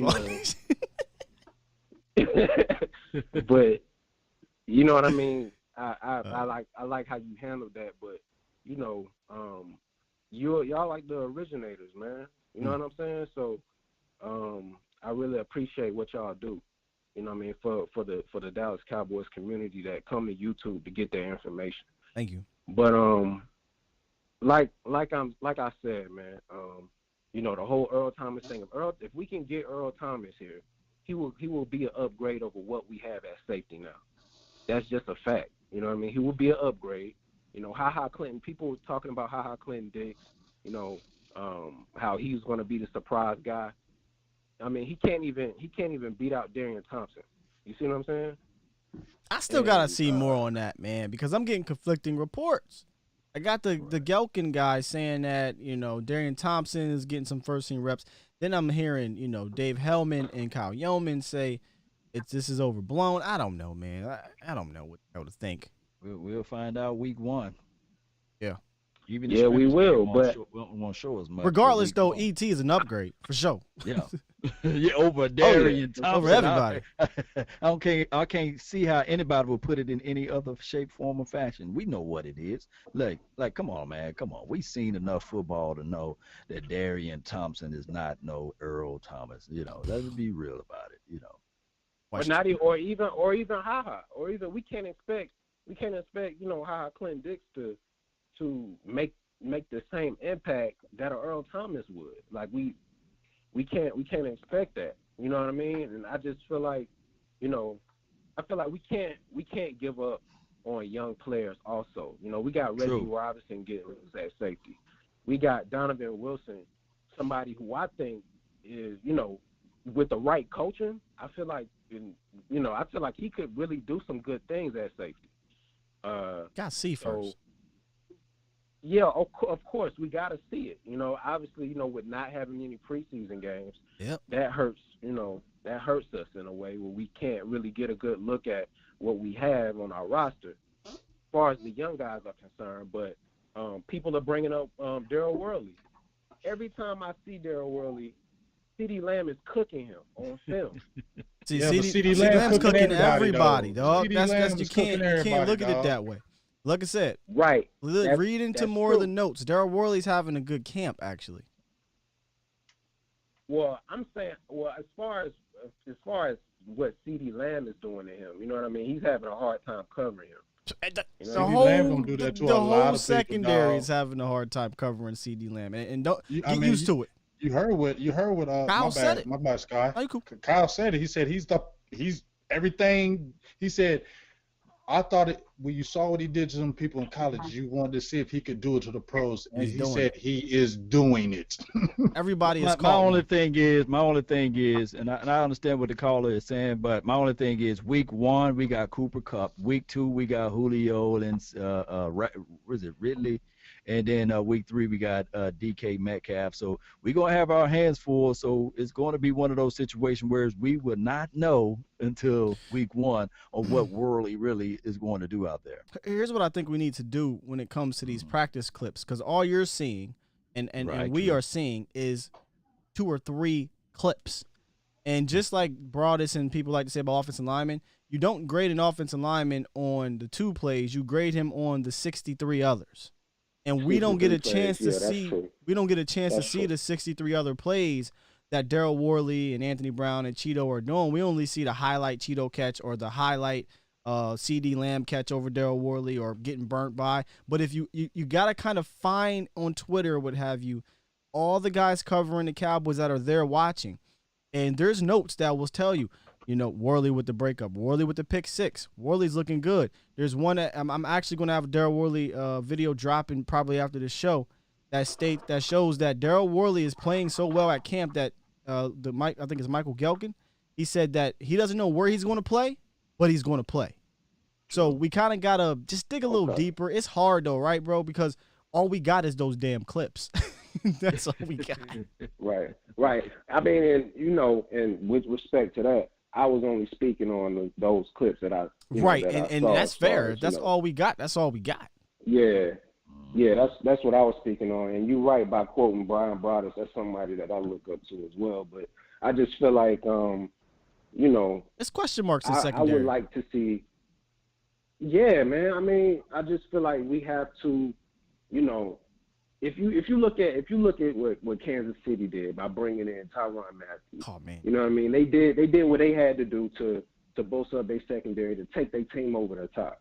You see what I'm saying? Mm-hmm. And I feel like Dallas can do the exact same thing with Earl Thomas. Now, do we need him? Like, it's something that we need? No, I mean, I feel like we'll be fine with what we have. But as far as I think having we do. an upgrade over what we have now, I mean, I think safety is a need. I understand. Yeah, I mean, it is. It is. But you have people that feel like we don't need him because of the extra baggage that he may bring, and they feel like he might be a cancer in the locker room. You see what I'm saying? Yeah, but that's what I'm saying. People comparing this to a Greg Hardy situation, and it's not. I think it's disrespectful to even compare him to Greg Hardy, fam. Yeah. I mean, that's just and that's he wasn't beating up on no women and guns and all kind of stuff. That's even more the reason, James, to sign him. And on top of that, go ahead, James, because I was just going to say something real quick. Is just that I just feel like. Well, go ahead, Scott. I was going to say, appreciate the call, brother. We're going to we're going to get to the rest of this offline. All right, man. Great call. Good stuff. New Life. All right. Cowboy. Appreciate you, man. New Life Cowboy. Yeah. Like that call. Like that. Go ahead, man. Yeah. I was just going to say, man, this is just my opinion, that do we really think that the locker room would say no to Earl? No, I don't. When you're inside of a locker room, they don't act like the media. They don't act like the people outside the locker room. They're like, what's up, dog? Let's try to make this happen. And this man has always wanted to play for the Dallas Cowboys. He's still 31 years old, so he still has some years left to play. Do we really think that he's going to, in 1 year, if he takes a 1 year deal, he's going to act up and mess up with McCarthy and all this other stuff and wreck everything? I really hard for me to believe that him coming to the Cowboys. You know what else, James? And the whole situation with the Greg Hardy, how he was such a cancer in the locker room. Pretty much, if everybody like what we see out of D-Law and those boys, you can really say, well, hey, Greg Hardy was right there helping him out and also helping out the other guy, was it Randy Gregory? Let me tell you something. And also, hey, I would have been mad just like Greg Hardy too, slapping the clipboard out of the that was the only hand. thing that you can argue was a locker room thing with Greg. But the Greg Hardy situation was bad in the sense of he should have never low key been on the team given what he allegedly did. I don't even know if it's allegedly anymore, but he allegedly did. It was just that was messy, fam. Like that was crazy.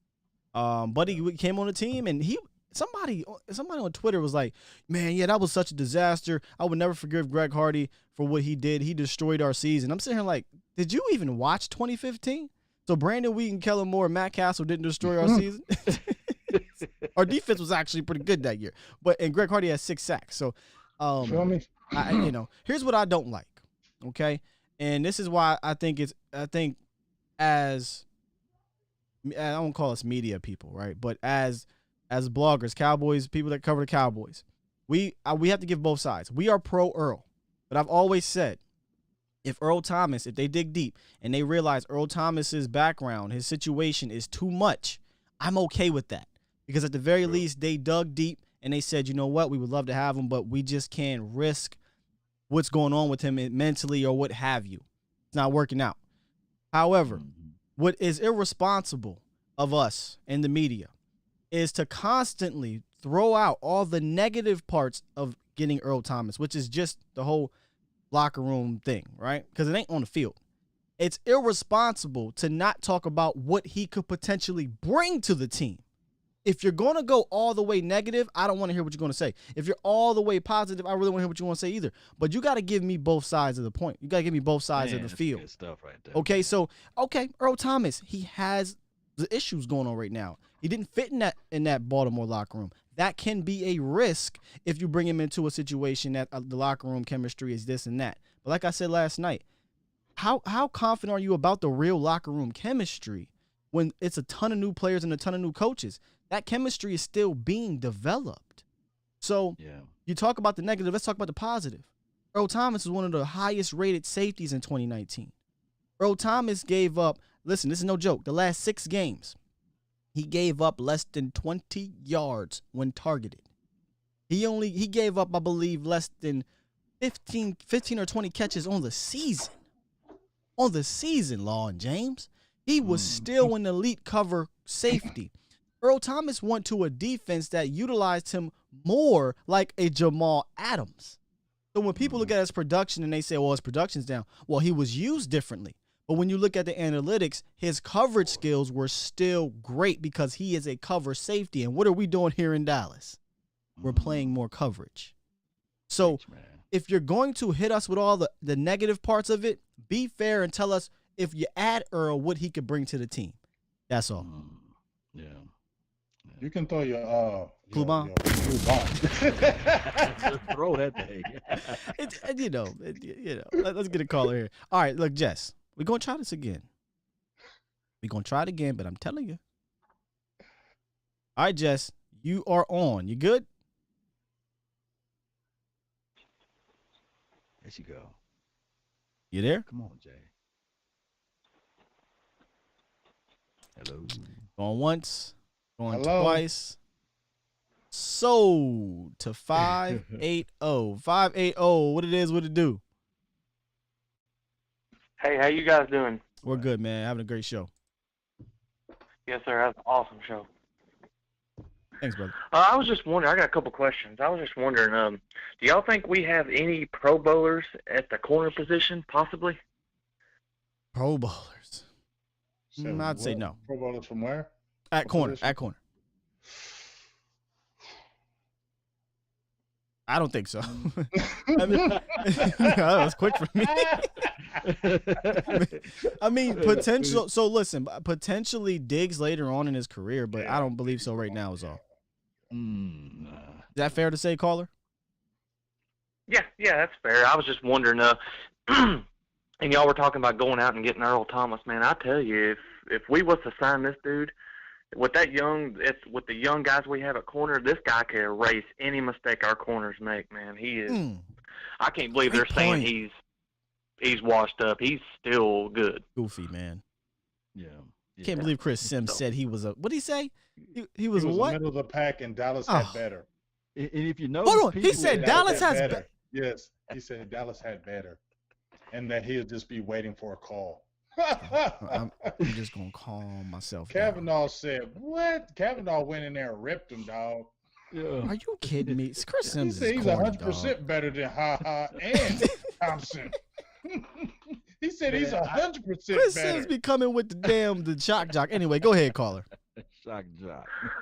But man, that's really all I got. I just wanted to say something to you, Sky. How about them Lakers, man? How about them, baby?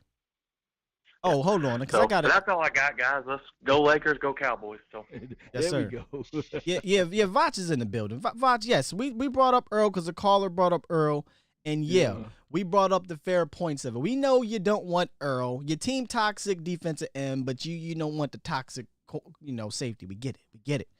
The whole point of talking about Earl, like I said, though, was to explore the negatives and the positives of Earl Thomas. All right, so when they see Darian Thompson or C.J. Goodwin out there, I'm like, okay. Well, apparently we, I don't know, man.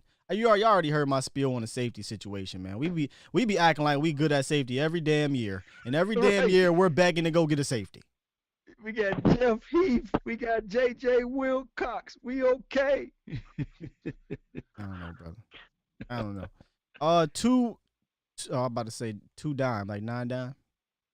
2 dime, huh? 210. What up, man? Davis. What it look like, what it feel like. What it is, what it do. Talk to us, man. The Marvel Man. Oh, what's up, Mark? What's going on? What's up, that Wink? That Wink? Yes, sir. What's going on, big dog? Man, I was hoping your name got pulled, but you know. Yeah, man. That's What's up with Philly you, Wink? Notion, man. Trying to throw a wrench in the game. Philly Notion. Oh my gosh. Yeah, I had to get him up out of there. That ain't happening. That's not happening here, man. I don't care. We change. We have. Do you know what he would do with that on his channel? Rules whenever. That he would do the most ignorant stuff on his channel with that. And he would love it. He would just bash us. No, thank you. Anyway, what up, Wayne? Right to change. Yeah, I just want to know how y'all feel about the running back room, because from what I see, man, I'm kind of loving the versatility, man. I like, we got Zeke, what he does. We got the Christian McCaffrey, Alvin Kamara component with Pollard, and now we got the Shaywell. If we want to go the Derrick Henry route, we can do that too. So that's how I look at it. And I'm looking at these Rico is looking really, really good. As Darius got a lot of burst, man. I'm kind of excited about that. Yeah, I like Anderson. Hey, dog, if we go 3, I low-key want Anderson. I like Anderson a whole lot. He's got burst. I'm kind of pro Rico for me, but yeah, Anderson look good. Even if he just do the special teams, some punts, kick returns, whatever. I like them all actually. He got some juice. Doesn't he got some good size? Does Anderson have some pretty good size too? I don't know his size, but do you think we need a bigger back behind Zeke and Tony Pollard in case Zeke goes down? Like a more of a guy that could tote a little bit more. Wait. Let me knock on some wood. You're right. But I'm just saying, because some people think that Tony Pollard's a little dude. He's 215, 6'1", 215. And this is second year. He ain't little, but he is. But that dude is feisty, man. I mean, he takes some. I saw him take a couple of hits, and even he knocked him back 5 yards, and he'll find another lane and then break that off for 10 more yards. There's something about him, man. Yeah, it's like he don't go down easy even for a little guy. I mean, I don't think he's that little. I mean, 6 foot, 215 pounds. And here's the thing. He even said that he just looked little. Yeah, but see, that's the TV, because we all see him on TV. Because when we go to camp, they look smaller on TV. When we go to camp, the jokers be huge as hell. You know what I'm saying? No, I mean, just compare. When I see him next to Zeke, he just looks, Zeke only like 225, but Zeke has always been thick though. Zeke has always had a thicker type frame. You get what I'm saying? Yeah. Like you can see two people that are 225, but you can see a thick 225 and a thinner 225, but they still be the same. Thickly built. Yeah. I like Pollard, but if you listen to Pollard in his interview, he really was talking about how he felt really good. He said he felt strong. He said his body feels good. I'm really ready for, like Kyle Youmans said, let him turn up. Let him just get the ball in his hands and let him do work. If he's on kick return, just let him get the ball in his hands like CeeDee Lamb. He's a playmaker. You got to get the playmakers' balls. So he's not a total different back than Zeke, but you saw the change of pace that he brought when they both played him, man. He's exciting. He's electric. Yeah. And I also like the addition of Skip Pete. I like the comment that he made. He's saying, do you think Zeke gets too much, workload? Y'all going to wear him down? And he was saying that it's up to the running back to stay in shape like all year round, keep your nutrition right, and you do that. Don't never let yourself get out of shape. That workload you will not wear down at the end of the season. So I've seen Zeke. You see how he came in. He was in shape like all through the all season. He actually looked smaller than last year. So I'm encouraged by the running back situation. He was like a slow starter at the beginning of the year. Yeah, he was low key coming at Zeke. He was low key coming at Zeke when he said that, because Zeke came in out of shape after that little vacation he had down there in the Cabo. Cabo. Hey, anytime Skip Pete had C.J. Anderson, kicking our tails, so I'm thinking that Skip Pete gonna have Tony Pollard and Ezekiel at on point. All right, man. Yeah. Appreciate you, Wink, man. Great call. I do like that room though. Yeah, I appreciate it. Only other thing is, Law, we got your back, dog. With that little situation, we got your back. That's all I want to say about that. Man, I appreciate it. Man, these lines is whoo. Ooh, these lines crazy. Hey, listen, the Cowboys Nation Hotline, powered by the Cowboys Network, is on fire right now, man. Let me get one in here. 205. What it is, what it do? You live. What's up, man? Hey, it's the one and only Uncle Charles. What's up, Uncle Charles? What's going on, y'all? Not much, brother. What's going on, man? The universe. Look here, man. Was good. Yeah, man, let me tell y'all something, man. I think that Jerry Jones needs to kind of open his mind on this thing with Earl Thomas. You know, I don't care about him, you know, with his escapades out there. Just as long as he don't walk around but niggas with some Timberlands on, I'll be all right. But let me tell you something, man. I don't know what it is about old men. They so hard-headed, just like my dad. My dad was hard-headed, just like Jerry Jones. You know we need that man in the middle of the field to little size his feet fit. Like I tried to tell my dad, I said, Daddy, whatever you do, you need to stop eating that Taco Bell at night. You don't need to eat it. You give you problem with your stomach. Don't tell me what to do. I'm grown. Until he picked me up that night from work. I said, Daddy, what's wrong with you? My stomach is hurting. I said, I need to go to the bathroom. I said, Daddy, did you eat that taco? Yeah, I ate Taco Bell. So why you telling me? I said, Daddy, I told you not to eat that taco. You know how you is.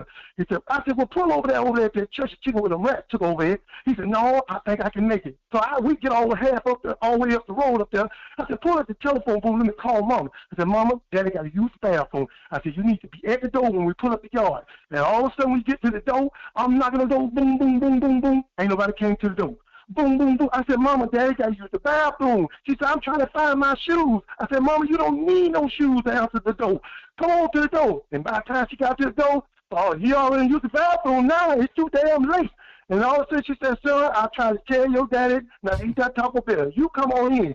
You stay outside. Don't come in here. You going to sleep out there tonight. You need to get in that wind and stay in it. Now what I'm trying to tell y'all is hard-headedness. You know we need Earl Thomas. You know we need him to solidify that middle of that field. So let's go ahead and make the deal. And put in there, we can't have no freaky situations going on while you're doing this contract. So bring Earl Thomas in, and I know you three kings plus the legend Butler and Bud said bring him in, and y'all was right. In closing, I got a poem for Law Nation. Okay. I had this in my spirit all night, and I got it ready because I'm going to say Big Game James for later. Here come Law Nation, the man with the plan. Here come Law Nation with the world in his hand. So don't fret or don't fight, because Law Nation going to put you to bed tonight. So come on in, my friend. It ain't no sin. We're talking Super Bowl to the very end. Law Nation, make your damn donation. Thank y'all, man. I love y'all, man. I appreciate y'all, brothers. And I will say hello to all my brothers and sisters, man. And I love y'all, bro. Like you all. Y'all too, man. Oh, man. Yes, sir. Yes, sir. Stu was said Dolomite. That is Dolomite. Man, Dolomite is my name. Yo, he said, Law Nation, make your donation. Oh, man. Got the best, man. Y'all should all drop a donation, somebody, just to holler for that one. For that one. Holla. Yes, indeed. So, listen, hey, man. he was right. Don't eat that Taco Bell at night. You know what I'm saying? Yeah, because that ain't even really Mexican food. No, I don't know what that is. He right, man. Listen, they know damn well we need Earl. It ain't even a matter of the talent needing him. Like I said, I just think they got to look and see what's going on because again, so Vach, from what we hear, is he's sitting and waiting for Dallas. I think it's a thorough investigation going on here. I think we cannot look at Earl Thomas's numbers on the surface and be like, oh, he only had 2 interceptions. What? No, you have to dig deeper. He had a sack now. Yeah, 2 sacks. He was blitzed more times last year than he ever was blitzed combined in Seattle the last 3 years. Okay, he was used differently. 100. Huh? He was a top 100. He was in Pro Bowler last year, but I'm saying we were looking at his whole stats and we're saying, oh, Earl Thomas only had this or that. You got to look deeper, guys. He was either, depending which metric you use, he was the number 1 or number 2 in completion percentage when thrown to him. Number 1 or number 2 when thrown. He was only targeted 14 times out of 500 snaps at safety. 14 times. You know what that means? That means they're not going to Earl Thomas. Had a quarterback rating of less than 25 when targeted. That means they can't complete them against Earl Thomas. Mind you, he was playing in a scheme that really wasn't his fit, but he made it work. But you know what happens? You see Earl Thomas do that little loop-de-loop he did, against Derrick Henry, and everybody thinks Earl Thomas is washed. This is not true. Earl Thomas is not washed. Earl Thomas is still an elite cover safety. So, I mean, I'm going to keep riding this until you give me a really legit reason why not to have this man for a football reason, why not to have Earl Thomas. If you so scared of the locker room that we don't even know what the hell the locker room is right now because there's so many new players and coaches, and if that's your reason, then, hey, you're more entitled to your opinion, but I'm willing to take that risk. Yeah. I mean, you got to have, when dogs show their teeth, that's one thing, but when a dog bite, for sure, that's just what it is. And I see what people said where he was voted out by the team. Here's the thing is, if they was talking about Earl last year during the season when he was late for meetings or when he was somehow freelance and what have you, then that's another story. It's so funny about the freelance. But just like what they say, what my dog Tupac said, because they fear me in the physical form, let it be known I'm troublesome, right? They didn't say that stuff when they didn't say that stuff in my face, they saying it now that I'm gone, because they fear me in the physical form. So why not say it to his face? Why wait till he leave? Just like with the Crawford situation. It would have been a different story if Tyrone Crawford left and then all of a sudden say, you know what? He tried to get into a fight with Tom Sula. I don't think that he fit well with this particular team because he tried to get into a fight with a coach. No, they met it right at that point and said, okay, they called him out right then and there. I don't like when people say things behind their backs. I just don't like that. I think that's kind of caddish to me. Some of them may have, but some of them didn't. The one dude, Chuck, I think it's Chuck something, the other safety, he said it straight to Earl Thomas on the field, and that's why they got in a fight. And then I heard he got into it with Brandon Williams and a couple other guys. Again, he just may not have been a fit in that team. Why can't we just come to that conclusion? It wasn't like he wasn't a fit in Seattle. He played in Seattle for 8 years. He won a Super Bowl. He won to 2 of them. He was the leader of the team in the back end. Like, we're acting like all that didn't exist because it ended on a sour note because of money, not because of a locker room, but because of money. He didn't fit in Baltimore. It happens. And plus, Taco didn't fit here. Here it is. Like they say, when they're ready to move on from you, they'll use anything. Like a lot of NFL players say, there's been plenty of NFL fights, and the guys fight, and then the next day everything is good. This was a situation where they had already probably predestined to get rid of him, and they just this was boiling, man. Like this. You know what I'm saying? For it to happen. And the Ravens, I looked at a lot of their website. I looked at a lot of, they have like pages like ours where they have fan pages and they're talking. I listen to what they're saying. They're really pushing these young guys. They really wanted these young guys to get on the field. So when they really want these young guys to get on the field, the old man is gone. I like Deshaun Elliott. I like it was Tony Jefferson. I like those guys though. Over there in Ravens. Jay, why you want me to stop, Jay? Yeah. But it is what it is, man. We'll sit back. That's okay. We'll roll out the Darian Thompson, and we'll roll out what we're the going to do. But when stuff happens, don't come back to us and be like, well, why he getting blown in coverage up the middle of the field? Why he had inside leverage and forced the guy on the outside anyway? Hey, I don't want to see that stuff. And I know it's different coaches, but come on, you can't sell me. I don't know how people can really buy the Darian Thompson situation, but if they want to sell it to us, I love the Cowboys. The team Cowboys, I'll purchase it then. Here's Darian Thompson all the way, 23, baby. Here's what I'm hoping. I'm hoping Xavier Woods can lessen the blow. I hope he takes that next step because he has the athletic ability, right? So I'm hoping he becomes that playmaker he was at Louisiana Tech. Well, last year during this time, you remember, and the good Lord bless me with good memory. There was a guy named Gal Brandt. He said that, hey, Xavier Woods will have a come-out year last year. He said that he's turning the corner, and last year will be his year. I'm waiting because last I seen, and I love Woods. I love what he brings to the table, but he wanted to play volleyball with the football against the Philadelphia Eagles. Y'all remember that? Hey, Carson Wentz gave him the ball. He said, here you go. It's touchdown. What he did with the ball. I just got one question for the Earl Thomas detractors here. That's just a question. Do you not want Earl Thomas because on the field, or is it because of the locker room? If it's a locker room, say that. But please don't try to tell me Earl Thomas would not come on this field and improve the Cowboys. Please don't do that. Please don't. Please don't do that. But if you're scared that he's going to destroy the locker room, he's gonna be Antonio Brown or something, then just say that. Just say that, and I'll let you know. You got your opinions, right? But if you're going to tell me Earl ain't good, I'll just chew you up. Please call in. Y'all know how I do. Both of them. Oh, Jay, you tripping. Call in, Jay. Call in, please. Call. He said he ain't good.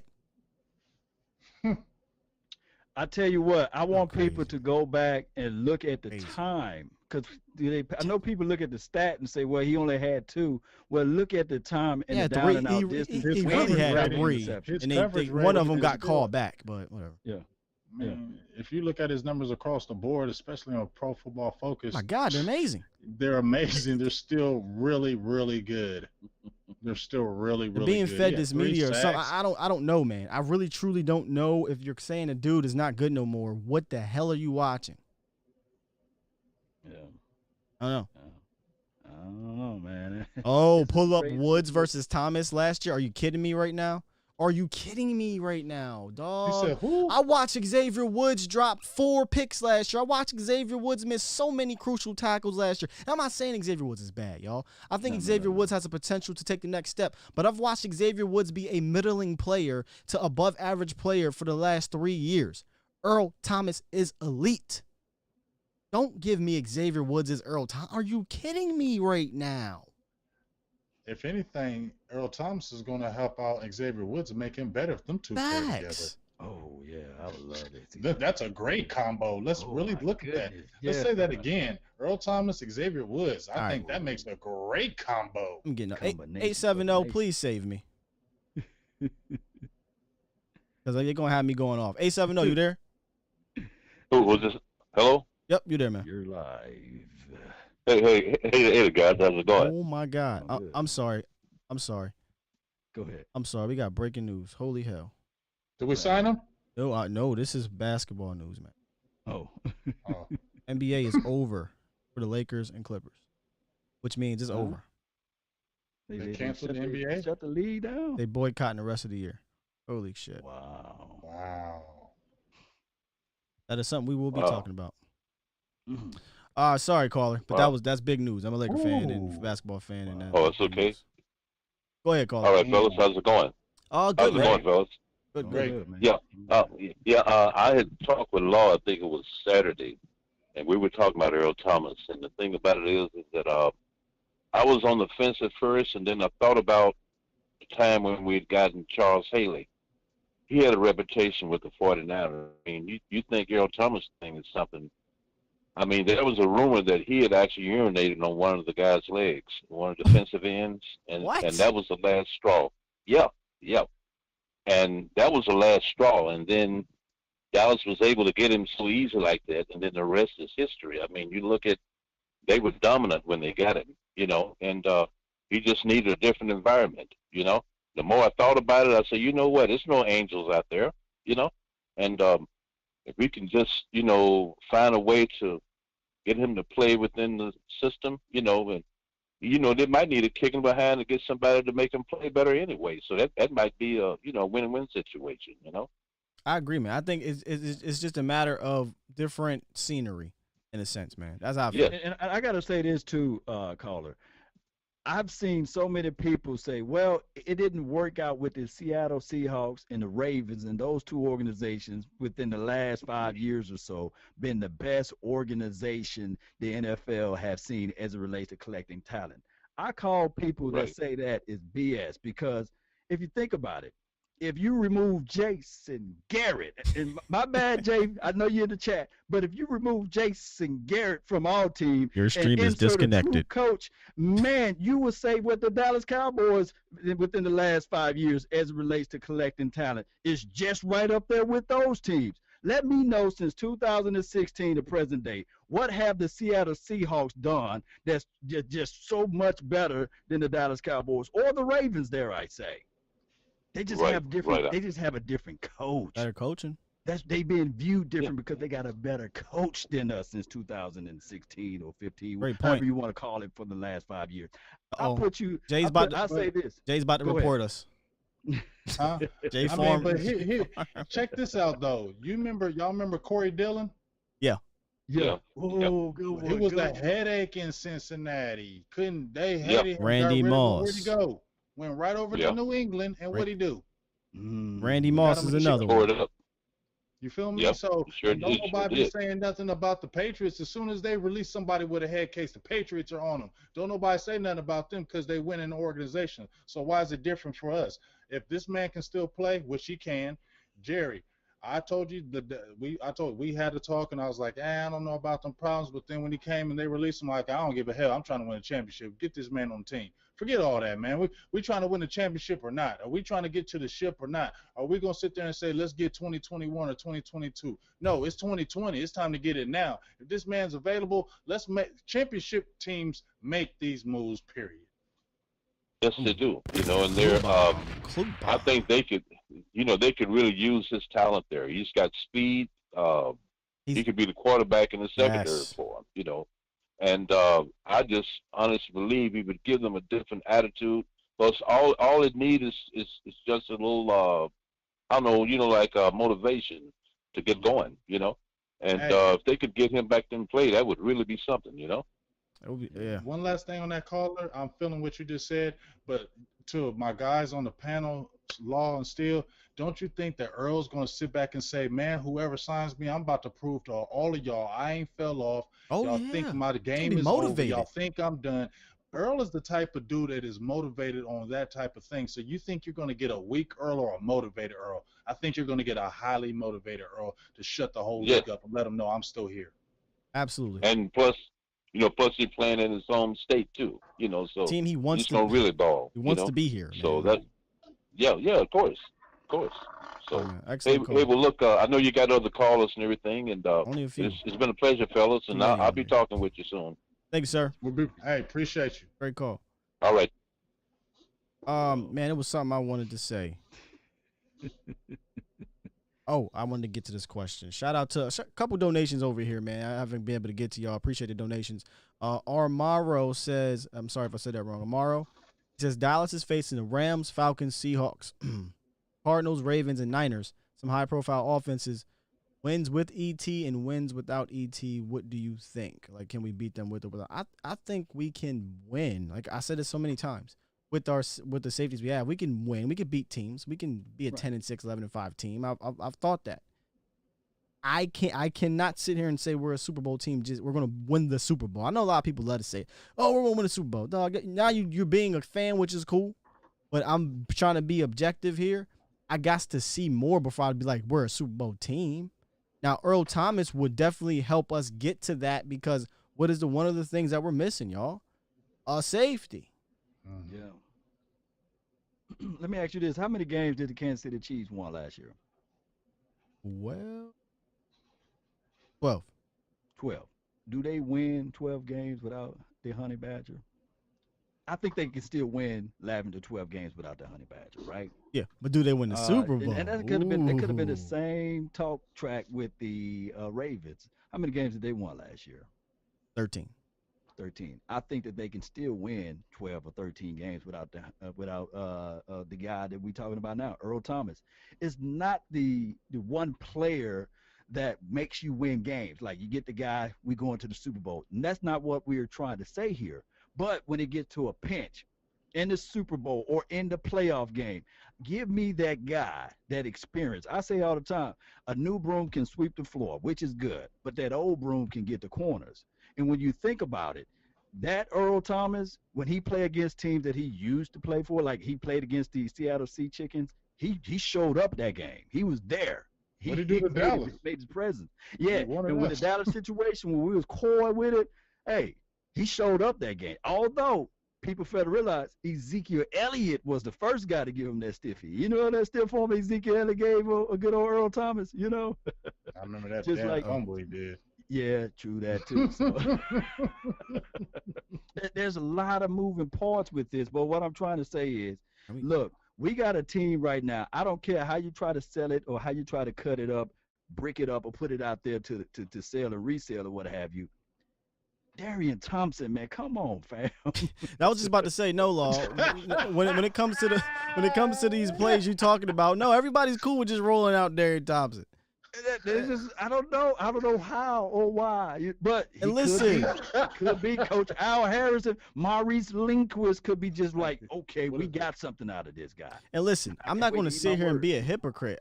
Y'all know I like the HaHa signing. I'm really weirdly concerned about what's going on in camp with him because I feel like we're getting mixed emotions. Like, is he okay? Is he not okay? Like, what's going on? If he's not standing out and the safety position is an area of concern, then it needs to be addressed. And if you're not going to address it with Earl, then at least address it with some type of depth because can we be real, Kyle? Can we be real about our team? Are you really confident in the depth at safety? I've been saying it from day one, no matter how much I like HaHa. The depth at safety is concerning. And if HaHa is struggling, oh my Lord. You're talking about we have an injury. We need to go sign somebody. Now, see, they're trying out Reggie Robinson. They're trying out Daryl Worley. Maybe one of those things work out. But it sounds like everybody that's on this Cowboys going to win the Super Bowl train and defense is, going to be, amazing. We're counting on the front seven being not just a good front seven, but an elite top 1 or 2 front sevens because you're going to need your front seven to be the Steelers of 05, to be the Ravens of 2000, to be the Buccaneers of 2002, to be the Broncos of 2012. You're going to need them to be the playoff version of the Giants in 2007. If you're okay with your back end being okay to below average, then you better have hope and like hell. Your front seven is ridiculous, is all. Yeah, and we'll find out. We go find out. Mm-hmm. All right, man. I'm gonna read some of these super chats real quick, and we'll wrap it up here. DVM says, "My boy, thank you for the donation." He says, "My boy, a Washington fan, and he swears they have the best pass rush in the division. I told him to keep sleeping on Griffin and our boys. Oh yeah, we definitely upgraded that pass rush, But we said on the other show, where do we rank our pass rush? I think I want to let the season do it because the Eagles got a good one, Washington got a good one, we got a good one. Let the best man win." Yeah. Somebody said, "Please." All right, look, we got one more. 469 for your mind. 410 to one more. 469 for your mind. What it is, what it do? Send the text. I know it's coming. I know. What's good, fellas? How y'all doing How y'all doing tonight? We're good, man. Having a nice little heated debate here, man. Good heat though. Yeah, that's what's up. This is Kobe. As you probably seen from the comments, this is Kobe. Always coming in. What's up, Kobe? Light up the comments sometime. And I ain't talked to y'all boys in a minute, but with this whole, coronavirus 2020 type of year, I just hope you guys and you guys' families are doing all right, doing okay. Thank you, sir. And everybody staying safe in these uncertain times. But let's go ahead and talk some of these Cowboys, though. Yeah, appreciate you. Appreciate that, man. I really do. Oh yeah. So I know it's so many interesting storylines, throughout the Cowboys now, 2020 season. I mean, whether if their D-line is going to be any good or the secondary is going to be a problem or if the coaching staff is going to click with the players or Earl Thomas, it's so many things. But, what's really sweeping under the radar, I kind of feel like I just want to touch on these little topics. But Tristan Hill, coming out, Vouch, another big-time Dallas Cowboy community member, he, went on the record saying that Tristan was a good, really good prospect coming out, and he could really flourish. Rod Marinelli kind of threw him to the side. Some of the reports say, especially it was a do-or-die year for the Jason Garrett, and, it couldn't really help him then. So, they just kind of swept him under the rug a little bit. But, now you got a refreshment in Jim Tom Sula, who made habit of, getting those troubled players of the past, getting them to superior levels, a.k.a. an Alden Smith. So, now you see all these reports about Tristan going off in camp. You know, he's doing real good. You know, he's beating some of these second and third, you know, interior linemen.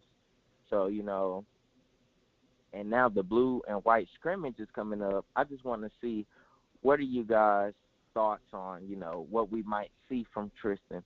Because I feel like he's going to be really, really good. I mean, I don't think that, you know, he's not going to be, you know, no starter, you know, no day one starter or anything like that, but he's going to really show growth.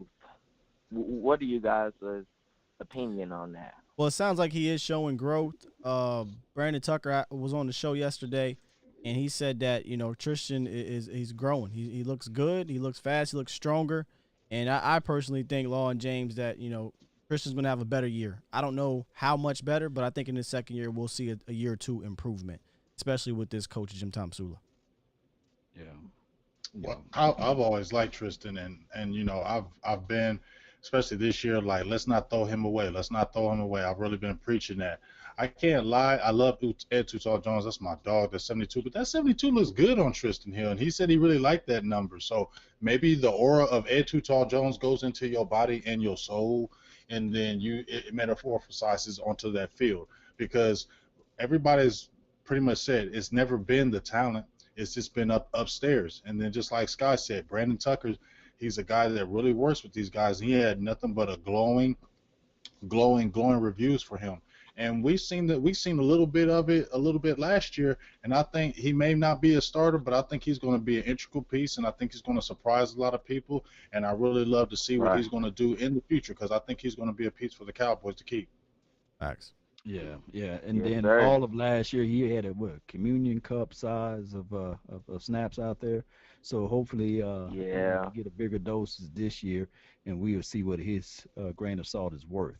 And so we'll see. Yeah, it was before we heard, you know, camp and we heard the trainers and we heard the coaches, it was a little skeptical. I wasn't sure if he was going, you know, be around via trade or something, but it sounds good. It sounds like he's more mature, because it's never been a talent thing. It's always been up in between his ears. So it sounds like he's going to be all right, man. Great call, brother. Exactly.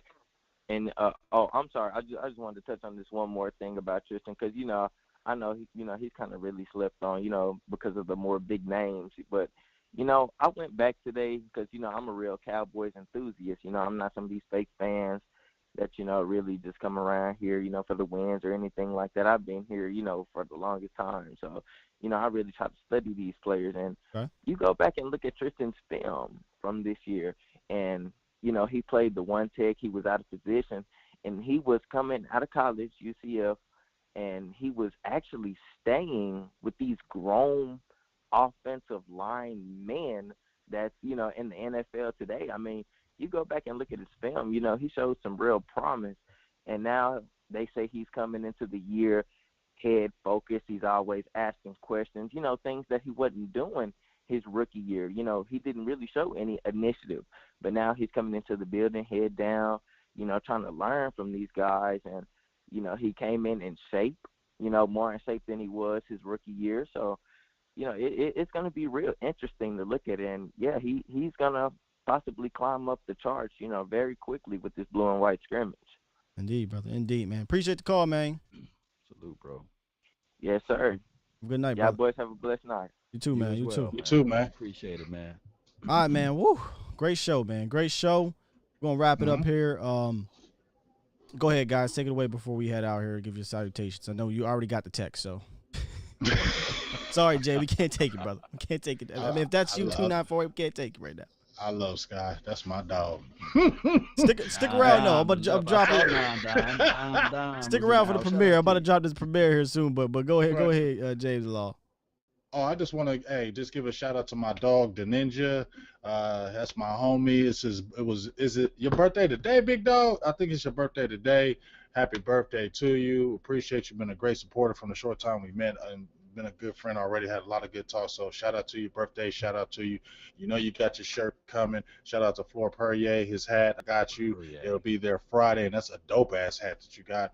And just shout out to all the members and the mods for Silver and Blue Nation, Big Game James, and just thank you for all the love y'all been showing, and continue to support and get stronger, because the season's about to be here, and we really about to wreck shit. Yes, sir. Man. That's good stuff, man. And appreciate everybody, man, for watching this stream and supporting this channel and participating. We're gonna have another giveaway. We're gonna start it up. Next week, Sky? Yeah, next week. We'll try to do them as much as we can throughout the week. Throughout the week, so weekly, I should say. Young Wilson, man, don't forget to hit me up so I can get your address so we can send that out to you. And I really appreciate everybody for tuning in to this thing. Let's continue to grind. Let's continue to shine, Cowboy Nation. I had something that I was going to say and put out there, but it's stuck in my mind, so I can't pull it out right now. But maybe I'll do it a little later. All good, man. Appreciate everybody in the chat, man, all the donations, all the new members. Thank you for rocking out with us. We may have a special one for you next Tuesday, so just keep your ears and eyes open. And Sunday, the play-by-play, we'll have that rocking, right? For the blue-white scrimmage. So y'all know the damn thing. That's gonna be hype. And I just wanted to say this right quick, Sky. Cowboy Nation, it's good that we have different opinions, because that's just what it is. You know, this doesn't mean that we right or wrong. That's just how it goes. So look at it in those perspectives. It's good that we can speak our mind and spit our voices out there. And hey, that's what makes a family a family. Everybody might not think Auntie Shirley cooked the best spaghetti, right? Indeed, man. Indeed. All right, guys, let's get up out of here, man. Make sure y'all get the early premiere of the Throwback Thursday, dropping right now. Head on over, man. Head on over. Rock out with us, man.